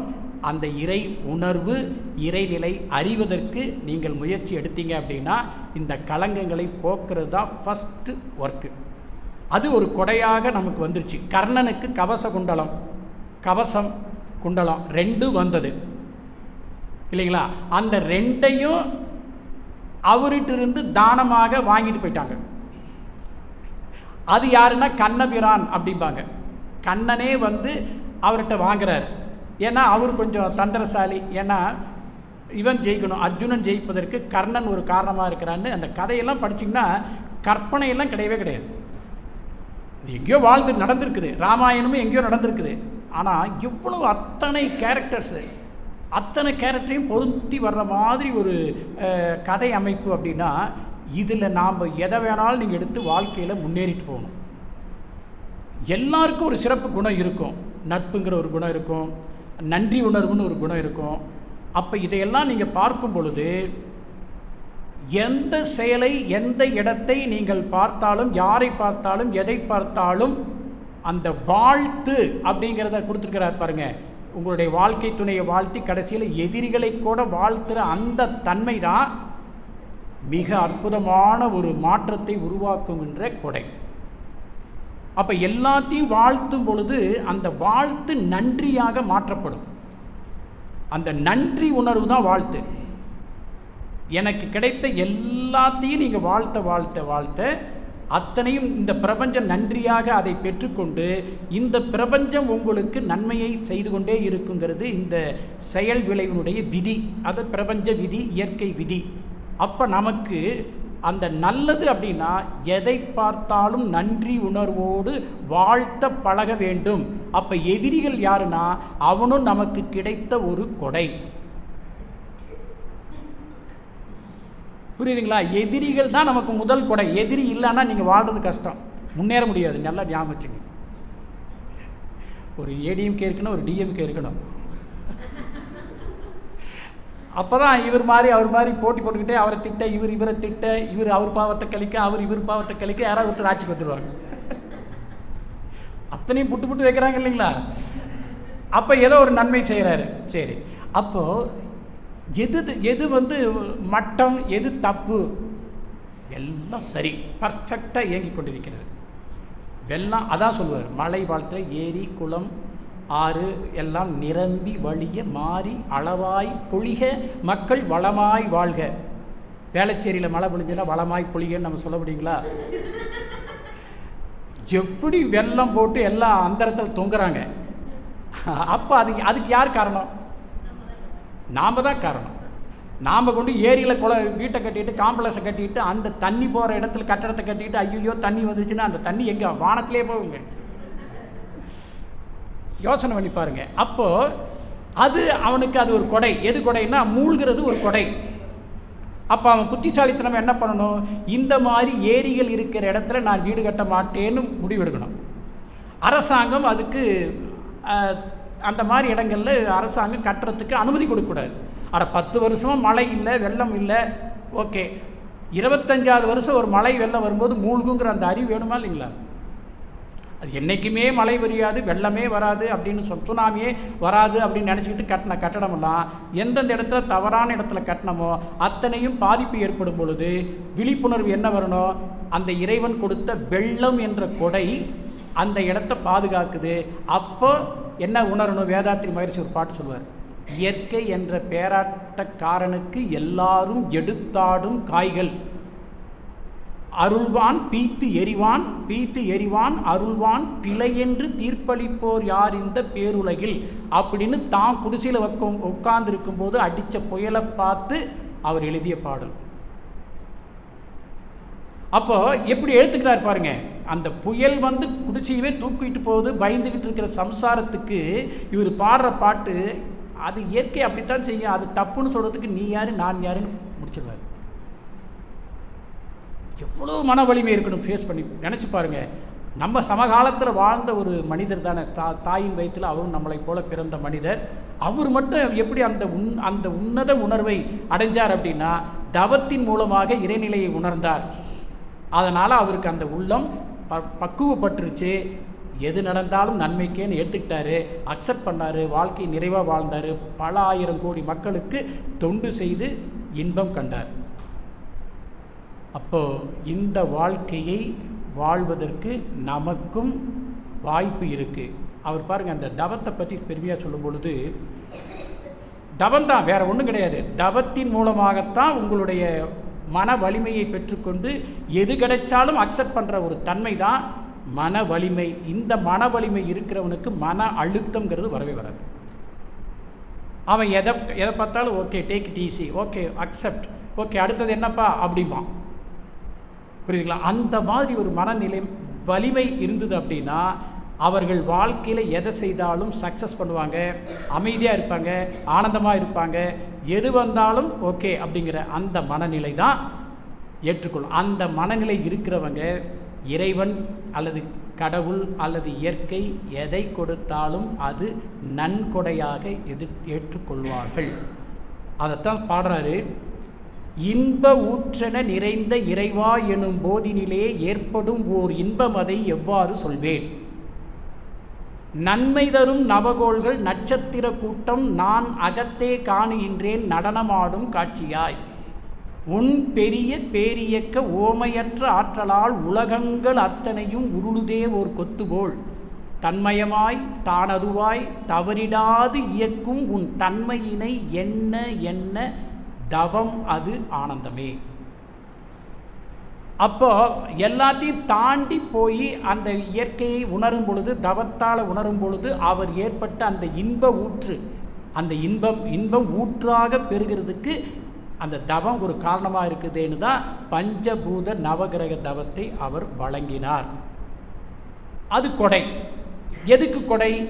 பஞ்சபூதங்களால் ஏற்படுகின்ற கஷ்ட நஷ்டங்களை தாங்குவதற்கு அந்த பஞ்சபூத நவகிரக தவத்தை செய்து அதை அக்செப்ட் பண்ணிங்கன்னா அதில் வரக்கூடிய கதிர்வீச்சாகட்டும், அதில் வரக்கூடிய கோள்களின் தன்மையாகட்டும் நம்மை பெரிய அளவில் பாதிக்காது. தலைக்கு வந்தது தலப்பாகையோடு போன மாதிரி போயிடும். வரும் கோள்களினுடைய தன்மையின் காரணமாக சில பிரச்சனைகள் மனிதனுக்கு வரும்.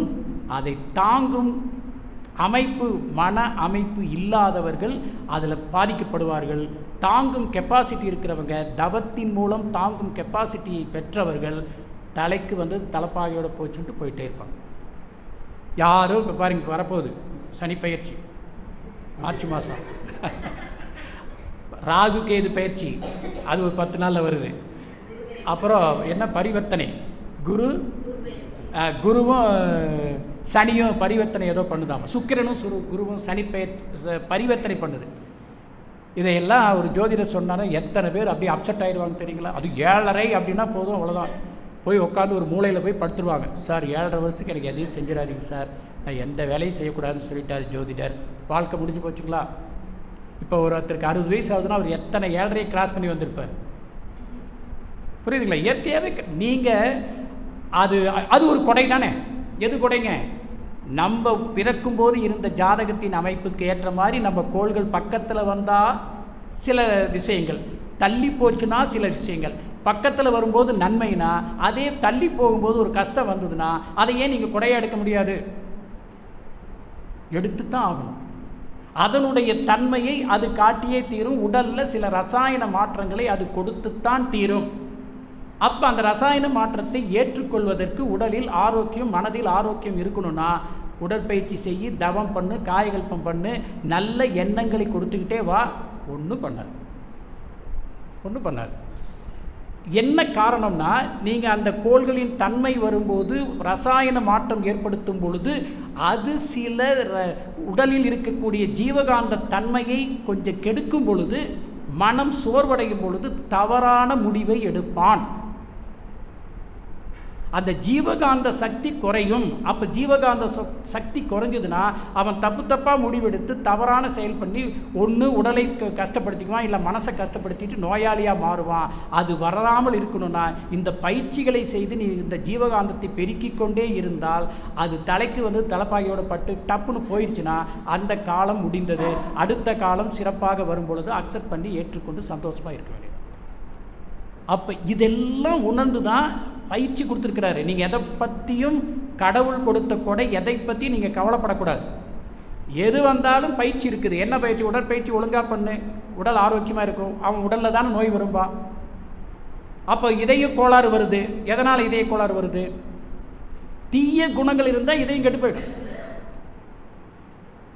பேராசை பட்டினா உடம்பு கெட்டு போயிடும், மனசும் கெட்டு போயிடும். சினம் வந்ததுன்னா உடம்பு கெட்டு போயிடும், எல்லாத்துக்கும் தெரியும்.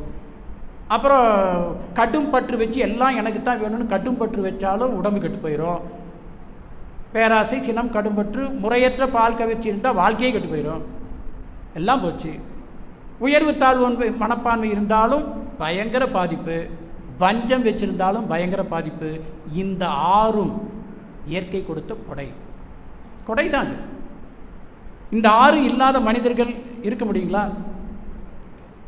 நாமளும் இங்கே உட்காந்துருக்குறோம். ஏதாவது ஒன்று கொஞ்சம் இருக்கும்.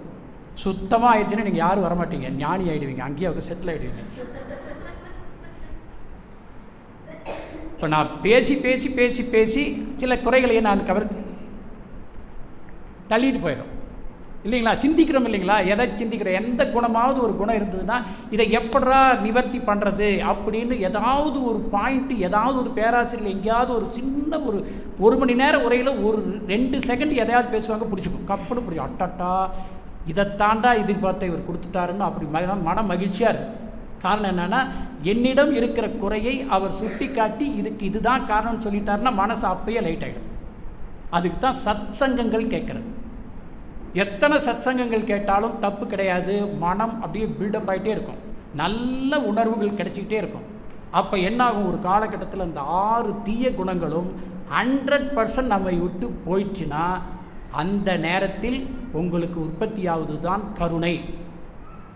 அதுவரையில் அன்பு இருக்கும், எல்லாத்துக்குமே அன்பு. கருணை என்பது 6 குணங்களும் இல்லாத பொழுது நிறைமனமாக, பொறுமையாக, ஈகையாக, கற்பு நெறியாக, நேர்நிறை உணர்வாக, மன்னிக்கும் தன்மை இருக்கிறவங்கிட்ட கண்டிப்பாக கருணை வரும். கருணையினால் கண்களில் நீர் வரும். எந்த ஒரு வருத்தத்தை பார்த்தாலும் முதல்ல கண்ணில் தண்ணி வந்துருச்சுன்னா நீங்கள் கருணை வந்துருச்சுன்னு அர்த்தம். அவர்களுக்கு எப்படி உதவி செய்கிறதுங்கிற எண்ணம் வந்துருச்சுன்னா உயர் புகழ் தானாக வந்துடும் இல்லைங்களா? நீங்கள் விடுதலை உணர்வுக்காக, விடுதலை பெறுவதற்காக சிறைச்சாலைக்கு போனவங்களும் இருக்காங்க. லஞ்சம் வாங்கிட்டு சிறைச்சாலைக்கு போனவங்க இருக்கிறாங்க. 2 பேரும் பேப்பரில் நியூஸ் வருது, 2 பேர் புகழும் ஒன்றா. சிறைச்சாலைக்கு போயிட்டார். அவர் கை காட்டிட்டு இப்படி கை காட்டிகிட்டே போகிறார். அந்த காலத்தில் அடித்து நொறுக்கி, கொடியை கையில் பிடிச்சதுனால அடித்து நொறுக்கி சிறைச்சில் போட்டவனு பண்ணியிருக்கிறாங்க. 2 பேரும் புகழ்தான். ஆனால் இவர் சுதந்திரத்திற்காக சிறைப்பட்டவர்கள் உயர் புகழ். இயற்கை அவர்களுக்கு தெய்வமாக வைக்கும். இந்த தவறு செஞ்சுட்டு 6 தீய குணங்களில் சிக்கி அதில் போகிறவங்க பேப்பரில் வந்தால் அது புகழ். அந்த புகழ் தீய புகழ். அப்போ இந்த புகழை கலைப்பதற்கு அந்த கொடை, 6 தீய குணங்களை கொடையை நல்ல குணங்களாக மாற்ற வேண்டியது நம்ம கடமை. அந்த கொடையை பிறக்கும்போது, அதுதான் பாட்டு ஒன்று சொல்லுவார் பாருங்கள், சினிமா பாட்டு ஒன்று சொல்லணும். கடவுள் ஒரு நாள் உலகை காண தனியே வந்தாராம், கண்ணில் கண்ட மனிதரை எல்லாம் நலமா என்றாராம். ஒரு மனிதன் வாழ்வை இனிமை என்றான், ஒரு மனிதன் அதுவே கொடுமை என்றான். படைத்தவனோ உடனே சிரித்து விட்டான். ஒருத்தன் நல்லா இருக்குதுங்கிறான், ஒருத்தன் கொடுமைங்கிறான். படைச்சவன் என்ன செய்வான்? சிரிச்சிட்டான். ஏன் சிரிச்சான்? ஐயா இது நான் பண்ணனதில்லை, நீ செயலுக்கேற்ற விளைவு எனக்கு ஒன்றும் தெரியாது, நீ ஏன் கொடுமைங்கிற ஒருத்தர் சந்தோஷமாக இருக்கிற ரெண்டுக்கும் எனக்கு சம்மந்தம் இல்லைன்னு பார்த்துட்டு சிரிக்கிறார். ஏன்னா அவர் ஆல்ரெடி ஃபிக்ஸ் பண்ணிட்டார். இயற்கை நீதி ஃபிக்ஸ்டு. நல்லது செஞ்சால் நல்லது வரும், கெட்டது செஞ்சால் கெட்டது வரும், அவ்வளோதான். ஃபிக்ஸ் பண்ணிவிட்டு அவர் பாட்டுக்கு அமைதியாக உட்காந்துருப்பார். சுகதுக்கம் தாண்டி நிம்மதியாக அந்த இருட்டறையில் இருட்டில் உட்காந்துருப்பார். புரியுதுங்களா? எந்த விதமான இயக்கமும் அவர் கிடையாது. அவருக்கு அவரை பற்றியே தெரியாது. என்னைத்தான் எல்லாம் இறைவன் சொல்கிறாருன்னு அவருக்கு தெரியும். அவர் மனுஷன் உடம்பு எடுத்தால் தான் மேலையெல்லாம் பார்த்துட்டு ஓ இறைநிலை இப்படியெல்லாம் ஜாலியாக இருக்குதான்னு அப்போ தான் ஃபீல் பண்ணுவார். அந்த உள்ளே ஃபீல் பண்ணுறது மனுஷன் வேணும். அப்போ அதனால தான் அரிது அரிது மானிடராய் பிறத்தல் அரிதுன்னா, மானிடராக பிறக்கிறவன் மட்டும்தான் இறைநிலையை உணர வாய்ப்பு. விலங்குகளுக்கு இல்லைங்களா? அப்போ எவ்வளோ பெரிய வாய்ப்பை. அதனால தான் வாழ்வின் நோக்கம் இறைநிலை உணர்தல். முடிச்சுட்டார் வேதாத்திரி மகரிஷி. வேறு எதுவுமே சொல்லலை. பணம் சம்பாதிங்க, பெரிய பதவிப்பாங்க, ஜனாதிபதி ஆகணும், எங்கேயாவது யாராவது சொல்லியிருக்கிறாங்களா? யோசனை பாரு. நல்லபடியாக வாழப்பா, நிறைவோடு வாழப்பா, பொறுமையாக இருப்பா, அப்படி தான் சொல்லி நம்மளையெல்லாம் அந்த வேதாந்தங்கள், சித்தாந்தங்கள், பைபிளு, குரானு, பகவத்கீதையெல்லாம் சொல்லுதே ஒழிய எந்த இடத்துலையாவது பில்கேட்ஸ் மாதிரி கோடீஸ்வரன் ஆகிறது தான் உன் லட்சியம் எவனாவது சொல்லியிருக்காங்க? யோசனை. அந்த பில்கேட்ஸுக்கே நோய் வருது, பில்கேட்ஸுக்கே மனநோய் வருது. அவருக்கு ஒரு ஞானி தான் குருவாக போய் அவரை ட்ரீட்மெண்ட் கொடுத்து சொல்லி அவரை தானம் பண்ண வச்சு அவருடைய குறைகளை கவலையை போக்குகிறார். அதுவரையிலும் அவர் எங்கேயோ போய் சிக்கிக்கிட்டார். என்ன சிக்கிக்கிட்டார்னா, நான் தான் நம்பர் 1 பணக்காரன், ஆக வேண்டும் ஆக வேண்டும், யாரும் வரக்கூடாது, ஸ்ட்ரெஸ்ஸு. அதுக்காக சம்பாதிக்கிறார். கடைசியில் அதில் ஸ்ட்ரெஸ் ஆகி படாத பாடுபட்ட பொழுது ஜக்கிவாசாகி போய் அவரை காப்பாற்றி கூட்டி வர்றார். விவேகானந்தர் இதை தான் ஒரு தடவை செஞ்சார். விவேகானந்தர் இதே மாதிரி ஒருத்தர் புலம்புறான், என்ன எல்லா பணமும் இருக்குதுங்க, எனக்கு நிம்மதி இல்லைங்க சார் அப்படிங்கிறான். ஐயான்னு கேட்கும் பொழுது விவேகானந்தர் சொல்கிறாரு, பணத்தை கொஞ்சம் தானம் பண்ணிட்டு வாயா. சரியா போகணுன்னு இவரும் அதே மாதிரி தானம் பண்ணிட்டு வர்றார். தானம் பண்ணிட்டு வந்துட்டு நல்லா ஹாப்பி ஆகிறாரு. அந்த ஸ்ட்ரெஸ் போயிடுது. கொடுக்க கொடுக்க மனம் மகிழ்ச்சி அடையுது. இவர் விவேகானந்தர்கிட்ட வணங்குறாரு. விவேகானந்தர் சாதாரணமாக பார்த்துட்டு போயிட்டுருக்காரு. உடனே கூப்பிட்டு கேட்குறாரு இவர் பணக்கார், ஏங்க நான் உங்களை வணங்குறேன், நீங்கள் கண்டுக்காமல் நீங்கள் பாட்டுக்கு சாதாரணமாக போகிறீங்களே, நான் எத்தனை தானம் பண்ணியிருக்கிறேன்னு உங்களுக்கு தெரியுமா அப்படின்னு கேட்டார். சரி அதனால் என்ன அப்படின்னு கேட்குறேன். தானம் பண்ணதுனால இப்போ நான் ஹாப்பியாக இருக்கிறேன். ஐயா நீ ஹாப்பியாக இருப்பதற்கு தானம் பண்ண, அதுக்கு நீ நன்றி சொல்லணுமே ஒளி என்னை நீ எதிர்பார்த்துட்டு நான் ஏதாவது சொல்லுவேன் எதிர்பார்க்கக்கூடாது. நீ தானம் பண்ணி உன்னை மகிழ்ச்சியாக அடைய வைப்பதற்கு நான் சொன்ன கருத்து உனக்கு உதவுதுன்னா நீ தானையா எனக்கு நன்றி சொல்லணும், நான் உனக்கு எதுக்கு நன்றி சொல்லணும், உன்னை எதுக்கு நான் பார்க்கணுன்னு திருப்பி கேட்டோன்னா அவன் அந்த எண்ணத்தை மாற்றினாங்க. அப்போது குருவாக இருக்கின்றவர்கள் அவனுக்கு நன்மையை கொடுப்பார்கள், அந்த பலன் பூரா அவனுக்கு தான் போகும். இதில் அந்த குருவுக்கு எந்த விதமான லாபமோ நஷ்டமோ கிடையாது. அப்படி டிட்டாச்சாக இருப்பாங்க. இவர் அவர் நம்மளை பெருமைப்படுத்தணும்னு போய் நினைக்கிறார். விவேகானந்தர் ஆஹா நீ சிறப்பாக செஞ்ச, அவர் நல்லா செஞ்சுருக்கிற அப்படின்னு சொல்லணும்னு நினைப்பார். ஆனால் அவர் சொல்ல மாட்டார். இவர் கேட்டவுடனே ஐயா நீ தானம் பண்ணாலும் நீ மகிழ்ச்சியாக இருக்கிறதுக்கு நான் உனக்கு எதுக்கே நன்றி சொல்லணும், நீ தான் ஏன் எனக்கு நன்றி சொல்லணும்னு தான் அவனுக்கு அந்த அறிவு புரியுது. புரியுதுங்களா? இப்போ நம்ம என்ன பண்ணுறோம், யாருக்காவது ஒருத்தர் 500 ரூபா கொடுத்துட்டு நான் 500 ரூபா கொடுத்தேன் தெரியுமா, 1000 ரூபா கொடுத்தேன் தெரியுமா, எதுக்கு கொடுத்தேன்? உன்னுடைய பாவ வினைகளை கழிப்பதற்கு அது உதவுச்சுன்னா அது நீ தான் பெருமைப்பட்டுக்கணும், நான் எதுக்கு உனக்கு பெருமையாக சொல்லணும். ஆனால் உன் பணத்தை வாங்குறதுக்கு ஒரு கை நீட்டினா இல்லையா, அவனுக்கு நீ நன்றி சொல்லு. அவன் வேண்டான் இருந்தானா நீ யார் கொடுப்ப? தானம் பண்ணுவதற்கு கூட ஒருத்தர் வாங்கணும், அவனுக்கு நீ நன்றி சொல்லணும். ஐயா என்கிட்ட வாங்கிக்கிறியா, ஐயா கூடையா வாங்கிக்கிறேன். அப்போ யார் நன்றி சொல்லணும்? தானத்தை கொடுத்தவன் வாங்கினவனுக்கு நன்றி சொல்லணும். பாருங்கள் எப்படியெல்லாம் வாழ்க்கை இருக்குது பாருங்கள். அப்போ தான் அந்த ஸ்ட்ரெஸ்ஸு போகும். எதையும் கொண்டு போக முடியாதுன்னு சொல்கிறோம், ஆனால் பயங்கர கஷ்டப்படுறோம். இதெல்லாம் உணர்ந்துட்டோம் அப்படின்னா மனசு நிறைமனமாயிடுச்சுன்னா அதன் மூலம் சில கொடைகள் உங்களுக்கு கிடைக்கும். அதெல்லாம் நன்கொடையாக இருக்கும். 6 தீய குணங்களால் வரக்கூடியது நன்கொடை அல்ல, அது சாதாரண கொடை, கொடும் கொடை. அதுக்கு பேர் கொடும் கொடைன்னு வச்சுக்கோங்க. அது வந்துக்கிட்டே தான் இருக்கும். என்னைக்கு நீங்கள் மாற்றி அமைத்து அந்த நிறைமனம் அந்த ஒன்று இருந்தால் போதும், மீதி இருக்கிற 5ம் அற்புதமாக மாறும் பொழுது அது எல்லாம் அவனுக்கு நன்கொடையாக இருக்கும். அதுக்கு பேர் புண்ணியம். அதான் சொல்கிறார், உடலுக்கோ மனசுக்கோ எண்ணத்தால் சொல்லால் செயலால் யாருக்கும் துன்பம் விளைவிக்காததெல்லாம் ஒழுக்கம். புண்ணியம் அப்படின்னா இந்த படி வாழ்வதற்கு தான் இந்த பிறவின்னு நினச்சிட்டிங்கன்னா அதெல்லாம் கொடை, நன்கொடை. இதுக்கு எதிர்ப்பாக நீங்கள் எதை செய்தாலும் வருவது இன்னைக்கே வருமானா வராது, நாளைக்கே வருமானா வராது. 40 ஆண்டுகள் 50 ஆண்டுகள் கழித்து கூட அதனுடைய விளைவு, செயல் விளைவு புண்ணியமாக இருந்தால் எப்போ வேணாலும் வரட்டும், ஓகே. பாவமாக இருந்தால் அது எவ்வளோ பெரிய பிரச்சனையை கொடுக்கும்.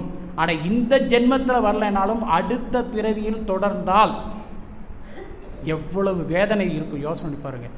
அப்போ இந்த ஜென்மம், இந்த பிறவி நமக்கு கொடுத்த ஒரு கொடை.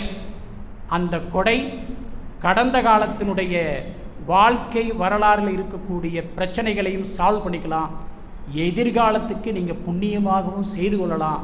அப்போ இந்த கொடை, இந்த மனித பிறவி, இந்த ஜென்மம் பல லட்சம் பிறவி எடுத்ததுடைய பிரச்சனைகளை சால்வ் பண்ணக்கூடிய ஒரு அற்புதமான ஒரு வாய்ப்புன்னு தான் மகரிஷி சொல்கிறாரு. அதனால் அவர் சொல்லி கொடுத்த உடற்பயிற்சி, காயகல்பம், தவம், அகத்தை ஆய்வு செய்தல், நல்ல குணங்களை பெற்று அமைதி ஆனந்தத்தோடு வாழ்ந்து நிறைவில் அந்த இறைநிலையோடு ஒன்றுகின்ற அந்த வீடு பேரு தான் மிகச்சிறந்த கொடையாக மனிதன் மாற்றிக்கொள்ளும் கொடை. இதுக்குத்தான் பிறவி, இதுக்குத்தான் படிப்பு, இதுதான் கல்வி. இடையில் கொஞ்சோண்டு சாப்பாடு. இப்போது நீங்கள் 5 ஸ்டார் ஹோட்டலில் போய் சாப்பிட்டா தான் சிறப்புன்னு நினச்சா அது பேராசை. ஒன்றுமே இல்லையா, ஒரு தேங்காய், ஒரு வாழைப்பழம், அதனால தான் சாமிக்கு பிரசாதமாக படைக்கிறான். எங்கேயாவது சாமிக்கு பிஸா இதெல்லாம் கொண்டு வைக்கிறானா? வைக்க முடியுமா? யோசனை பாருங்கள். அது கேட்பாரா? இயற்கை கொடுத்த கொடைங்க அது. நாமெல்லாம் பிறக்கிறதுக்கு முன்னாடியே வாழைப்பழத்தை உருவாக்கிட்டு, தேங்காயை உருவாக்கிட்டு தான் மனுஷனையே படைச்சிருக்கிறாரு. நீர் அதான் சொல்லுவார். அதை அந்த பாட்டு பாதையில் நிறுத்திட்டேன். கடவுள் ஒரு நாள் முடதி அதில் சொல்லுவார் பாருங்க அந்த அம்மா. அந்த பாட்டில் கள்ளம் இல்லா பிள்ளை நெஞ்சம் நான் தந்தது. இப்போ நாம் சேர்த்திக்கலாம், பேராசை சினமும் கடும் பற்றும் ஏன் வந்தது எடுத்துக்கலாமா இல்லைங்களா? எல்லை இல்லா நீரும் நிலமும் நான் தந்தது. நான்கிறது கடவுள். நான் தந்தது எந்தன் சொந்தம் என்னும் எண்ணம் ஏன் வந்தது. என்னுடைய சொந்தம் நிலமெல்லாம் என்னுடைய சொந்தம், எல்லாரும் அலையிறமா இல்லைங்களா? அந்த எண்ணம் யார் கொடுத்தா? நான் நல்ல எண்ணம் தான் உனக்கு கொடுத்தேன். குழந்தையாக இருக்கும்போது கள்ளமில்லா உள்ளத்தை கொடுத்தேன். 4 வயசு ஆனவொன்னு எல்லா தேவையற்ற குணங்கள்லாம் நீ பெருக்கிக்கிறியே, இதை நான் கொடுக்கவே இல்லையேன்னு அந்த இறைவன் கேட்குற மாதிரி பாட்டு. அவர் நிறைவே அடையலை. அப்புறம் போகிறாரு, பள்ளிக்கூடம் செல்லும் வழியில் கடவுள் நின்றானாம், பிள்ளை மழலை சொல்லில் தன்னை அறிந்தானாம் அப்படின்ட்டு கடைசியில் அந்த குழந்தையினுடைய அன்பை கண்டு இதுவே போதும் என்று வானம் சென்றாராம் கடவுள். இந்த குழந்தைகளை பார்த்து அந்த கள்ளமில்லா சிரிப்பும் அந்த அன்பையும் பார்த்துட்டு எனக்கு இது போதும் போதும் இதுவே போதும் என்று வானகம் சென்றாராம் கடவுள். அப்போ அவரே எதிர்பார்த்து ஃபெயிலியர் ஆகி போச்சு. உண்மையாக தானுங்க. ஆனால் இந்த பெரிய பெரிய ஆட்கள்கிட்ட பார்த்தா ஒவ்வொருத்தரும் ஒவ்வொரு குறையாக சொல்கிறான். எவராவது எனக்கு வானத்தை கொடுத்தியே இறைவா, கடலை கொடுத்தியே, நீரை கொடுத்தியே, நெருப்பு கொடுத்தியே, காற்றை சுவாசிக்க கொடுத்தியே, அதுக்குள்ளே இருதயத்தை கொடுத்தியே, லங்ஸை கொடுத்தியே, கிட்னி கொடுத்தியே, இதெல்லாம் பர்ஃபெக்டாக கொடுத்துருக்கிறியே, அதுக்கு நன்றி நம்ம என்னைக்காவது சொல்லியிருக்கிறோமா? சொல்லுங்க பார்க்கலாம், சொல்லுங்க பார்க்கலாம். ஒன்றும் கிடையாது. குழந்தையாக இருக்கும்போது ஏன் அதுக்கு கள்ளங்கவடம் தெரியாது, அதனால் அது தெய்வம். அதே வளர வளர தன்னுடைய கூட பிறந்த தம்பியை கொஞ்சனா கூட அந்த குழந்தை அழ ஆரம்பிச்சிடும். கூட பிறந்த ஒரு தாய் வயிற்றில் பிறந்த குழந்தை தன் தம்பியை அம்மா கொஞ்சனாங்கன்னா அந்த அம்மா மேலே கோபம் வரும், அந்த பையனை பிடிச்சி கிள்ளி விட்டுரும். காரணம் என்னென்னா, அவன் எனக்கு எதிரி, என் அன்பை பகிர்ந்து கொள்ள வந்துட்டான் அந்த குழந்தை. அந்த மாதிரி குணங்கள் அது பெருக பெருக பெருக பெருக எல்லா கஷ்டத்தையும் அனுபவிக்கிறான். வழி நடத்த குரு இல்லைன்னா எல்லாருடைய வாழ்க்கையும் தடுமாறும், தடமாறும். ஏதோ செய்த புண்ணியம் நமக்கெல்லாம் ஒரு குரு கிடைச்சி அவர் சொல்படி நம்ம கிடைச்சி நடக்கிறோம், அந்த பாவ வினைகள் களைகிறது. அப்போது கொடை, இறைவன் கொடுத்த கொடை எல்லாம் அற்புதம். இப்போது அப்போ இந்த இறைவனை இன்னும் நீங்கள் நல்லா புரிஞ்சுக்கணும் அப்படின்னா அருமையான ஒரு பாடல் சொல்வார். இதெல்லாம் நீங்கள் வாழ்க்கையில் நீங்கள் ஒவ்வொரு நொடியும் உணர்ந்து உணர்ந்து உணர்ந்து உணர்ந்து எடுத்துக்கொள்ளக்கூடிய ஒன்று. உண்ணும் உணவே 7 தாதுக்களாய் மாறி உடல் உயிர் அறிவு இவை தொடர்ந்து இயங்க காண்போம். எண்ணிடுவோம் இவற்றில் ஒரு செயல் கூட நாமோ பிறரோ எவரோ இந்த அரசோ செய்வதில்லை. உண்மையிலே இறைவெளியே ஊடுருவி நம்மில் ஒழுங்காக இவ்வனைத்தும் உயர் அன்பால் ஆற்றும் திண்மையுள்ள தெளிவோடு இந்த தெய்வ ஆற்றல் மதித்து செயலாற்றி வாழ்வதுவே தெய்வ வழிபாடு, இறை வழிபாடு. எவ்வளோ அருமையான இந்த ஒரு பாடலில் அற்புதமான மாற்றங்களை அது கொடுத்தே தீருங்க. அப்போ நீங்கள் சாப்பிட்ட உணவு முழுங்கிறதோடு உங்கள் வேலை முடிஞ்சுது. உள்ளுக்குள்ளே கோடிக்கணக்கான செல்கள் இருக்குது. ஒரு செல்லும் கண்ணுக்கு தெரியாது. இறைநிலையும் கண்ணுக்கு தெரியாது, காற்று கண்ணுக்கு தெரியாது, வெப்பம் கண்ணுக்கு தெரியாது. எல்லாம் உணரத்தான் முடியும், இறைநிலையும் உணரத்தான் முடியும். அப்படிப்பட்ட ஒரு 5 பஞ்சபூதங்களால் ஆன அந்த உடல் கோடிக்கணக்கான செல்களால் ஆனது, கண்ணுக்கு தெரியாது. ஆனால் மைக்ராஸ்கோப்பில் பார்த்தீங்கன்னா செல்லுக்குள்ளே பல விஷயங்கள் இருக்குது. ஒவ்வொரு செல்லும் உயிர் உள்ளது. ஒவ்வொரு செல்லுக்குள்ளே மத்தியில் நியூக்ளியஸ் இருக்குது. அது சைட்டோபிளாசத்தில் இருக்குது. அதில் மைட்டோகாண்ட்ரியான்னு ஒரு பொருள் இருக்குது. அதில் எண்டோக்ரைன், அதாவது ரிபோசோமு, ரைசோசோமு, அப்படி ஏகப்பட்ட சிஸ்டம் இருக்குது. அத்தனையும் உயிரோடு இருக்குது. அப்புறம் செத்தும் போகுது, புதுசாக வளருது. சாப்பிட்ட உணவே 7 தாதுக்களாக பிரித்து செயல்படுத்துது. இதெல்லாம் யார் செய்கிறா சொல்லுங்கள்? யாராவது நீங்கள் செய்கிறீங்களா? முழுங்கிறதோடு உங்கள் வேலை முடிஞ்சுது. விளைவு அது செய்யுது. அப்போது இந்த செயலை செய்கின்ற அந்த ஒரு ஆள் அல்லது அந்த ஒரு இடம், அந்த ஒரு அறிவுன்னு வச்சுக்கலாம். வேதாத்திரி மகேஷ் சொல்கிறது எல்லாத்துக்கும் தெரியும். அந்த அறிவு தான் தெய்வம். ஒட்டுமொத்த அறிவு எனக்குள்ள செயல்படுது, தெய்வமாக இருக்குது. அப்படின்னா தெய்வம் எனக்குள்ள இருக்குதுன்னு நீங்கள் உணர்ந்துட்டீங்கன்னா வெளியில் தேட வேண்டிய அவசியம் இல்லை. ஒவ்வொரு மனிதருக்குள்ளும் இருக்கிறது. நான் காணுகின்ற எல்லா இடங்களிலும் நீக்கமர நிறைந்திருக்கிறது. எல்லாம் வல்ல தெய்வம் அது எங்கும் உள்ளது நீக்கமர. சொல்லால் மட்டும் நம்பாதே, சுயமாய் சிந்தித்து தெளிவாய். சாப்பிட்ற உணவை நீங்கள் ஜீரணம் பண்ணும் பொழுது நல்ல உமிழ்நீரோடு இறைவன் உமிழ்நீர் கொடுத்துருக்குறான், பல்லு கொடுத்துருக்குறான், நாக்கு கொடுத்துருக்குறான். வாயில் போட்டவுடனே டபக்குன்னு முழுங்கிறதுக்காக நம்ம சாப்பிட்றது. அதுதான் நோய். உடல் நோய் எதில் வருது? வாயில் நீங்கள் எந்த வேலையும் செய்கிறதில்ல. வாயில் 50% நீங்கள் மென்று 32 தடவை மென்று அதுதான் கொடை.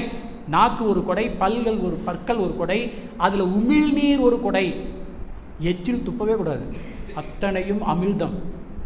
அப்போ அந்த உமிழ்நீரை வாயை மூடி சாப்பிடணும், இப்படி சாப்பிடணும். அப்போ தான் உமிழ்நீர் சுரக்கும். அந்த உமிழ்நீர் நீங்கள் சாப்பிட்ற உணவோடு கலந்து ரசமாகி உள்ளே போய் அற்புதமாக செயல்படும் பொழுது உடல் ஆரோக்கியம் தானாக கிடைத்து கொண்டே இருக்கும். பசி குறையும், இன்டேக் உள்ளே போகிறது குறையும். கொடை. இந்த கொடையை தடுப்பது எது? டிவி, செல்ஃபோன், பத்திரிக்கை, பேசிக்கிட்டே சாப்பிட்றது. இது நீங்கள் செய்கிற இது ஒரு கொடை தான், சிக்கிக்கிட்ட கொடை. அப்போ என்னால் டிவி பார்க்காமையே சாப்பிட முடியாது. நீங்கள் எடுத்து வாயில் போட்டு கடக்குன்னு முழுங்கிறது, எத்தனை இட்லி உள்ளே போகிறதுனே தெரியாது. அது ஒபிசிட்டி வந்துடும், உடலில் நோய் வரும், ஜீரண சக்தி வராது. அப்புறம் நோயாளி ஓவரால் புளிச்சு போச்சுன்னா கைகால் இழப்பு ஏற்பட்டு பக்கவாதம்னு படுத்துருவான். அப்போ வேதாத்திரி மாதிரி சொல்கிறாரு, உணவில் ஒழுங்குமுறை, அளவு முறையாக சாப்பிடு. உணவு, உறக்கம், உழைப்பு, எண்ணம், நட்பு, ஆண் பெண் நட்பு, இதையெல்லாம் கவனம் கொடுத்து இந்த கொடைக்கு தடையாக இருப்பதையெல்லாம் கவனம் கொடுத்து வாழ்ந்தீங்கன்னா இதனாலேயே அமைதி, ஆனந்தம் வாழ்க்கையில் கிடைக்கும். எத்தனை நீங்கள் தப்பாக சாப்பிட்டுட்டு தப்பு கணக்கிட்டு தான் ஒன்றை எதிர்பார்த்தால் ஒப்புமோ இயற்கை விதி, ஒழுங்கமைப்பிற்கு ஒத்தபடி அப்போதைக்கப்போது அளிக்கும் சரி விளைவு எப்போதும் கவலையுற்று இடர்படுவார் இதை உணரார். அப்போ தப்பு கணக்கு போட்டுட்டு சரியாக வரும்னு எதிர்பார்த்தீங்கன்னா வராது. அந்த கொடை, இயற்கை கொடுத்த இந்த உடல் அற்புதமான கொடை. அந்த உடலுக்கு இருக்கிற ஒவ்வொரு செல்களும் கோடிக்கணக்கான செல்கள், தலையில் ஒரு நியூரான் செல் தான். இதை ஆக்டிவேட் பண்ணிங்கன்னா அற்புதமான ஞாபக சக்தி, அற்புதமான மனவளம், பிணியல் சுரப்பி, பிட்யூட்டரி, தைராய்டு, அதுக்கு விசுக்தி பேர், அநாகதம், தைமஸு, அட்ரினல், இதெல்லாம் மணிப்பூரகம், சுவாதிஷ்டானம், மூலாதாரம். இது என்னது? கொடை தானே. இது நல்ல கொடை. ஆனால் இதை எப்படி கெடுத்துக்கிறோம்? யார் கெடுக்கிறா? அவருக்கு எடுத்தார், இவருக்கு எடுத்தாருன்னு சொல்ல முடியுங்களா? நாம் தான் கெடுத்துக்கிறோம். அப்போ அந்த நல்ல கொடையை தீய கொடையாக மாற்றிக்கொண்டு எப்படி மாற்றிக்குவீங்க? சாப்பிட்ற உணவு தப்பாக சாப்பிட்றது, இந்த 6 தீய குணங்கள், எப்போ பார்த்தாலும் கோபம், எப்போ பார்த்தாலும் டென்ஷன், எப்போ பார்த்தாலும் எதையாவது சிந்திச்சுக்கிட்டே இருக்கிறது, எல்லா கிளான்ஸும் இந்த 5 7 கெட்டு போன பின்னாடி நோயாளியாக மாறுறதுக்கு யார் காரணம்? அவங்க தான். அப்போ அந்த கொடையை கெட்ட கொடையாக மாற்றினது யார்? அப்போ இறைவன் மேலே நீங்கள் அந்த இயற்கை மேலே ஏதாவது நீங்கள் குறை சொல்ல முடியுமா? அப்போ இந்த 7 சக்கரம் எதுக்காக கொடுத்தாரு? அதன் மேலே தவம் பண்ணி அதை ஆற்றலாக மாற்றிக்கொண்டு பர்ஃபெக்டாக ஹார்மோன்களை சுரக்கிற மாதிரி பண்ணிக்கடா. அதுக்கு நான் 9 மைய தவம் கொடுக்குறேன், ஆக்கினை தவம் கொடுக்குறேன். இதை ஒன்று செஞ்சின்னா 5 கிளியர் ஆகுது, இதை செஞ்சின்னா மனசு கிளியர் ஆகுது, கொஞ்சம் மேலே போனீங்கன்னா பாவமெல்லாம் பஸ்மம் ஆகுது சொல்லி கொடுத்தாரா இல்லையா? அதுதானே கொடை. நான் எதுவுமே செய்ய மாட்டேன், ஆனால் எனக்கு நல்லாவே எல்லாம் நடக்கணும்னா எப்படி நடக்கும்? செயலுக்கு ஏற்ற விளைவு. நீ நல்லதாக செஞ்ச, நல்லா இருக்கிற, நீ எதையுமே தப்பாக செஞ்ச, படுத்துக்கிட்ட, பேர் வச்சுருவான் மனநோயாளி. அவருக்கு நோய், பெருமை வேறு இல்லை, ஹார்ட் பிரச்சனை சார், நான் பைபாஸ் பண்ணியிருக்கிறேன் சார், 9 லட்ச ரூபா கொடுத்தேன் சார், சார் அதுக்கு அந்த டாக்டர் அற்புதம் சார். ஏப்பா அவர் தான் சொல்லுவார், ஒரு டாக்டர் சொல்லுவார், நீ மகிழ்ச்சியாக இருந்தால் நான் கோடீஸ்வரன் ஆக மாட்டேன், நீ மகிழ்ச்சி இல்லாமல் இருந்தீங்கன்னா உனக்கு நான் பைபாஸ் பண்ணி நான் கோடீஸ்வரன் ஆக்கிடுவேன், கேர்ஃபுல்லாக இருப்பா, இது யார் அம்மாவை தப்பப்பான்னு அந்த டாக்டரே கேட்குறாருங்க. அவர் பேர் சொக்கலிங்கம்னு நினைக்கிறேன் இல்லைங்களாங்க ஐயா? வாட்ஸ்அப்பில் அடிக்கடி கேட்பார், பாருங்கள் ஓடுங்க அப்படின்னு ஓடி காட்டுறாரு. ஹாப்பியாக இருங்க, யாருக்கு தொந்தரவு கொடுத்துறாதீங்க. நான் இதுவரையிலும் ஒரு மாத்திரை சாப்பிட்டது இல்லைங்கிறாரு, ஆனால் அவர் கொடுத்தாருன்னா 50 மாத்திரை கொடுப்பாரு. அதுக்கு ஸ்டார்ட் ஆகணும், இல்லைன்னா அதை அடைச்சிக்கும். சாப்பிட்டுட்டே இருக்கியா? எப்படி? வாழ்நாள் முழுதும் சாப்பிடு, 50 பர் டே, மாதம் 1000 வருஷம், டெய்லி ஒரு 500 ரூபா மாத்திரைக்கே நீங்கள் வாழணும். அப்போ இறைவன் கொடுத்த இருதயத்தை கெடுத்தது யார்? எதனால் கெடுத்த? பேராசை, பொறாமை, கெட்டு போயிடும். அடைப்பு, எதனால் அடைப்பு? அடிக்கடி கோவப்பட்டுட்டே இருந்தால் போய் ஜாம் ஆகிடும். அப்புறம் பிளட் ப்ரெஷர், இதெல்லாம் அடிக்கடி வந்ததுனால பிரச்சனை. இப்போ இதையெல்லாம் தவிர்ப்பதற்கு இயற்கை கொடுத்த கொடை சக்கரங்கள். சக்கரத்து மேலே தவம் பண்ணு, அட ஒன்று வேண்டாம், இங்கே கொஞ்சம் நேரம் கவனி, இங்கே கொஞ்சம் நேரம் கவனி, அற்புதம் நடக்குது. ஆனால் ரொம்ப டென்ஷனாக இருக்க, மூலாதாரத்தை கவனி, முடிஞ்சு போச்சா, செஞ்சு பாருங்கள், எல்லாம் சால்வ் ஆகிடும். அப்போ அந்த கொடையை நன்கொடையாக மாற்றுவது தான் உங்களுடைய வேலை. இதில் வேறு மாற்று கருத்து எதுவுமே கிடையாது. நீ உங்கள் பணம், பெரிய கோடீஸ்வரர் சொன்னார், என் உடலில் இவ்வளவு வலி இருக்குது, என்னால் தாங்க முடியல, நான் பல கோடி யாருக்கு கேட்டாலும் கொடுக்குறேன், என்னுடைய வலியை மட்டும் நீங்கள் யாராவது வாங்கி கொள்வீங்களான்னு கேட்டார். எவன் வாங்குவான்? ஆனால் அவர் கோடீஸ்வரர், அவர் சொன்ன வேதனை சொன்னார், என் வலியை யாராவது வாங்கிக்கிங்க, நான் எத்தனை கோடி கொட்டாலும் தரேன்னா. இது வாங்க முடியுங்களா? அப்போ கெடுத்து கொண்டது யார்? எல்லாம் நீங்கள் திங்க் பண்ணணும். அப்போது நிறை செல்வமாக இருக்கா போதும். நான் அடிக்கடி சொல்கிறது உண்டு, ஒரு கோடீஸ்வரர் இருப்பார், நீலகிரியில் ஒரு எஸ்டேட் வாங்கி போடுவார், ஊட்டியில் ஒரு எஸ்டேட் வாங்கி போடுவார். வருஷத்தில் 5 நாள் மட்டும்தான் அங்கே போவார், அல்லது ஒரு வாரம் போவார். மீதி இருக்கிற 360 நாள் யார் இருப்பாங்க? அங்கே வேலை செய்கிற தோட்டக்காரன், அல்லது ஒரு 2-3 பேர் வீடு கேட்டுருவேன், அந்த மாதிரி ஒரு 3 பேர் இருப்பாங்க. அவன் எவ்வளோ ஹாப்பியாக இருப்பான் சொல்லுங்க பாருங்கள். யார் இங்கே கோடீஸ்வரன்? 7 நாள் வந்துட்டு போகிற அந்த முதலாளிகிட்ட அந்த 7 நாள் நீங்கள் பவ்யமாக இருந்து அவருக்கு எல்லாம் செஞ்சு கொடுத்தீங்கன்னா அவர் ஹாப்பி சொல்லி கையில் பணத்தையும் கொடுத்துட்டு செலவுக்கு வச்சுக்கிட்டான்னு சொல்லிவிட்டு அடுத்த நாள் கனடா போயிடுவார். அப்புறம் ஃபோனில் கேட்பாங்க, சார் எங்கெங்கேயா இருக்கிறீங்க? நான் ஜப்பானில் இருக்கிறேன்ப்பா. அங்கேருந்து எங்கேயா இருக்கிறீங்க? இப்போ நான் அமெரிக்கா வந்துட்டேன்பாம்பார். ஊராக சுற்றுவார், எந்த இடத்துலையும் நிரந்தரமாக தூங்க மாட்டார், நிம்மதியாக இருக்க மாட்டார், ஆனால் சம்பாதிச்சிட்டே இருப்பார். ஆனால் அந்த காவல்காரன் தோட்டக்காரன் அந்த வீட்டு பெட்டில் படுத்துக்கிட்டு அந்த இயற்கை காற்று அனுபவிச்சுட்டு வாக்கிங் போயிட்டு 360 நாள் தன்னுடைய குழந்தை குட்டியோட நிம்மதியாக இருப்பான்.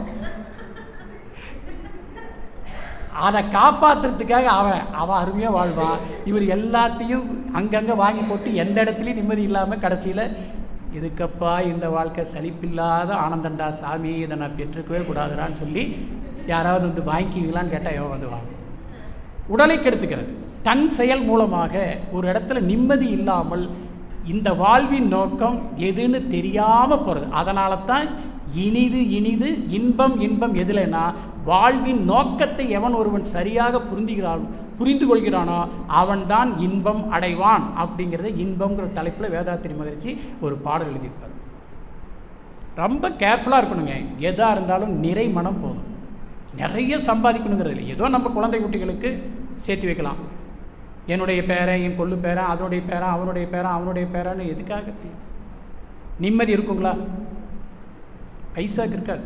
அப்போ அதுதான் அப்துல் கலாம் சொன்னார். அவருடைய சம்பளம் பூரா அவர் நினச்சிருந்தாரா அவருடைய அண்ணன் குழந்தைகள் சொந்த பந்தங்களுக்கெல்லாம் கொடுத்துருக்கலாம். ஆரம்பத்தில் கொஞ்சோண்டு கொடுத்துட்டு அவரவர்கள் அவங்க கடமையை பார்த்துங்கன்னு சொல்லிட்டு அத்தனையும் இன்னைக்கு அவருக்கு வருகின்ற வருமானம் அத்தனையும் ட்ரஸ்ட்டுக்கு தான் கொடுத்துருக்கிறார். அது இல்லாதவர்கள், முதியோர்கள், அந்த பாதிக்கப்பட்ட மனநலம் பாதிக்கப்பட்டவர்கள், குழந்தைகள், அனாதை குழந்தைகளுக்கு தான் எழுதி வச்சிருக்கிறவருடைய தன்னுடைய குடும்பத்துக்குன்னு கொடுக்கல. நான் கொடுத்தால் அவர்கள் கெட்டுத்தான் போவார்கள், அவரவர்கள் உழைத்து அவரவர்கள் பிழைத்து கொள்ளணும்னு சொல்லிட்டார். எவ்வளோ அற்புதமான ஒரு விஷயம் பாருங்கள். அதுதாங்க அவர் மகான். அப்துல் கலாம்லாம் ஒரு ஞானி தான். அவர் 2 சூட்கேஸோடு போனவர் 2 சூட்கேஸோடு வந்தார் இல்லைங்களா? மற்றவங்களாம் கண்டெய்னராக எடுத்துகிட்டு போனாங்க. கண்டெய்னராக ஜனாதிபதியாக இருந்தவங்க அப்படியே ஒரு 10 கண்டெய்னர் 15 கண்டெய்னர் எப்படி வாழ்ந்துருக்குறாங்க பாருங்கள். இதெல்லாம் நம்ம வாழ்க்கையில் தெரிந்து கொள்ளணும். அந்த கொடை, அந்த பதவி கூட அவருக்கு ஒரு கொடையாக இருந்து அழகாக அனுபவித்து அழகாக போனார். ஆக இயற்கை என்ற கொடை வந்து ஏழை மக்களாயிடுச்சு. காலமும் ஒரு கொடை தான் இல்லைங்களா? உங்களையும் நாம் ரொம்ப தாக்கிடக்கூடாது. அதனால் கொடையை நாம் கரெக்டாக பயன்படுத்தணும். இல்லைன்னா தடை வந்துவிடும். அடுத்த வாரம் அவர் கூட்ட மாட்டார். ஐயோ நீங்கள் ரொம்ப நேரம் கொடையாக பேசிட்டீங்க, அதனால் எங்களுக்கு தடை வந்து விட்டது, இனிமேல் நீங்கள் உங்களுக்கு விடை கொடுத்து விடுகிறோன்ற. அதனால் காலம் கருதி இந்த கடவுள் கொடுத்த இதெல்லாம் கொடை தாங்க. நல்ல கொடை கெட்ட கொடைன்னு கிடையாது. எல்லாம் அற்புதமான கொடை.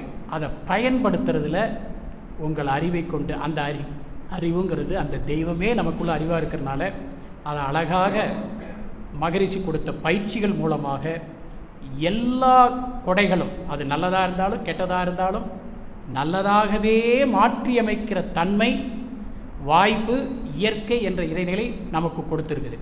சரி, நோய் வந்துருச்சு, என்ன பண்ணணும்?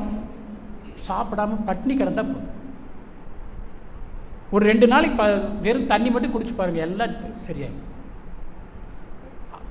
கேன்சர் கூட குணமாகுது. எதில்? மனதையும் அந்த உணவையும் கரெக்ட் பண்ணி, அந்த டென்ஷன், ஸ்ட்ரெஸ்ஸு அதுதான் போய் ஒரு கிளாட் மாதிரி ஏற்பட்டு அது கேன்சராக மாறுது. அப்போ அந்த எண்ணத்துக்கு நீங்கள் அதிகமாக தேவையற்ற சிந்தனை, எச்செயலை, எப்பொருளை, எக்குணத்தை, எவ்வுயிரை, எவரொருவர் அடிக்கடி நினைத்தால் அது துன்பம். அடிக்கடி நினைக்காமல் விடுங்க, எல்லாம் கரைஞ்சிடும். அப்போ இதுதான் மனதனுடைய வலிமை. தேவையில்லை இதை சிந்தனை பண்ணி ஏதாவது ஆக போதா, ஒன்றும் ஆக போகிறதில்ல. Past is past. Okay, present life. இன்றைக்கி ஒரு நாள் இருக்குது, என்ன செய்யலாம்? யாருக்கும் துன்பம் கொடுக்கா வாழணும், கரெக்டாக கடமை செய்யணும், நல்லா தூங்கணும், அவ்வளோதான் வேலை முடிஞ்சது. இப்படி வாழ பழகிக்கிட்டால் எல்லாமே கொடை தான். அதுக்கு தான் இறைவன், இயற்கை, வேதாத்திரி மகரிஷி வாழ்க வளமுடன் வாழ்த்த சொல்கிறார். வாழ்த்தும் போது செல்கள் அற்புதமாக செயல்படுது. வெளியில் வரும்போது யாரையோ பட்டு திரும்பி நமக்கே வருது. எல்லாத்தையும் வாழ்த்தும் போது பிரபஞ்சம் வாழ்த்து கொடுத்தே தீரணும். அந்த வாழ்த்து கொடையாக நமக்கு அருட்காப்பாக இருக்கும். அந்த கொடை தான் அருட்காப்பு. அதனால தான் அருட்பேராற்றல் இரவும் பகலும் எல்லா நேரங்களிலும் எல்லா இடங்களிலும் எல்லா தொழில்களிலும் உறுதுணையாகவும் பாதுகாப்பாகவும் வழி நடத்துவதாகவும் அமையுமாகன்னு கேட்குறது. அந்த பிரபஞ்ச ஆற்றல் தான் நமக்கு வளையமாக இருக்கும். அதுக்கு நீங்கள் நல்ல கொடைகளாக மாற்றி அமைத்து கொள்ள வேண்டும். அதுக்கு நம்பர் 1, எப்பேற்பட்ட தீயாக இருந்தாலும் வாழ்க வளமுடன் அப்படின்னு தெரிந்தவர்கள் எதிரிகளையும் வாழ்த்த பழகிட்டீங்கன்னா அதுவே மிகப்பெரிய நன்கொடையாக வாழ்நாள் கூடாக இருந்து உங்களை அருள்பாலித்து அருட்காப்பாக காப்பாற்றி வந்த வாழ்வின் நோக்கத்தை நிறைவேறும். அதனால் கொடை நன்கொடையாக மாற்ற வேண்டியது அவரவர்கள் பொறுப்பு என்று சொல்லி வாய்ப்புக்கு நன்றி கூறி நிறைவு செய்கிறேன். வாழ்க வையகம், வாழ்க வையகம், வாழ்க வளமுடன், வாழ்க நன்றி. ஏதாவது குறை இருந்தாலும் மன்னித்து கொள்ளுங்கள். வாழ்க. அவர்களே, ஒரு மணி நேரத்திற்கு மேலாக மிகச்சிறப்பாக மிகச்சிறப்பாக பாராட்டுதலுக்குரிய வகையில் எல்லோருக்கும் புரியும் வகையிலும் தெளிவான முறையில் வாழ்வியல் சிந்தனைகளை நமக்கு மிகவும் சிறப்பாக எடுத்து கூறியுள்ளார்கள். ஐயா அவர்களின் பணி சிறக்க அவரை வாழ்த்தி கலந்து கொண்ட உங்களை வாழ்த்தி கூட்டத்தை செய்வோம். பேராசிரியர் சித்தேஸ்வரன் ஐயா அவர்கள் வாழ்க வளமுடன், அவர்களது அன்பு குடும்பம் வாழ்க வளமுடன், அவர்களது அருள் தொண்டு வாழ்க வளமுடன், அவர்களது பொருளாதார மேம்பாடு வாழ்க வளமுடன். இன்று மாலை கூட்டத்தில் கலந்து கொண்ட இருபால் மெய்யன்பர்கள் அனைவரும் வாழ்க வளமுடன், அவர்களது அன்பு குடும்பம் வாழ்க வளமுடன், அவர்களது அருள் தொண்டு வாழ்க வளமுடன், அவர்களது பொருளாதார மேம்பாடு வாழ்க வளமுடன், வாழ்க வளமுடன், வாழ்க வளமுடன். உலக நல வாழ்த்து. உலகமெல்லாம் பருவமழை ஒத்தபடி பெய்யட்டும், உழவரெல்லாம் தானியத்தை உணவுடனே பெருக்கட்டும், பல தொழில்கள் புரிகின்ற பாட்டாளி உயரட்டும், பகுத்துணர்வில் தொகுத்துணர்வு பண்பாட்டை உயர்த்தட்டும், கழகங்கள் போட்டி வகை கடத்தாட்சி நடக்கட்டும், கல்லாமை கடம்பெருமை கலங்கங்கள் மறையட்டும், நலவாழ்வை அளிக்கும்மை ஞான ஒளி வீசட்டும், நம் கடமை அறவாழ்வின் நாட்டத்தே சிறக்கட்டும், நம் கடமை அறவாழ்வின் நாட்டத்தே சிறக்கட்டும், நம் கடமை அறவாழ்வின் நாட்டத்தே சிறக்கட்டும். வாழ்க வையகம், வாழ்க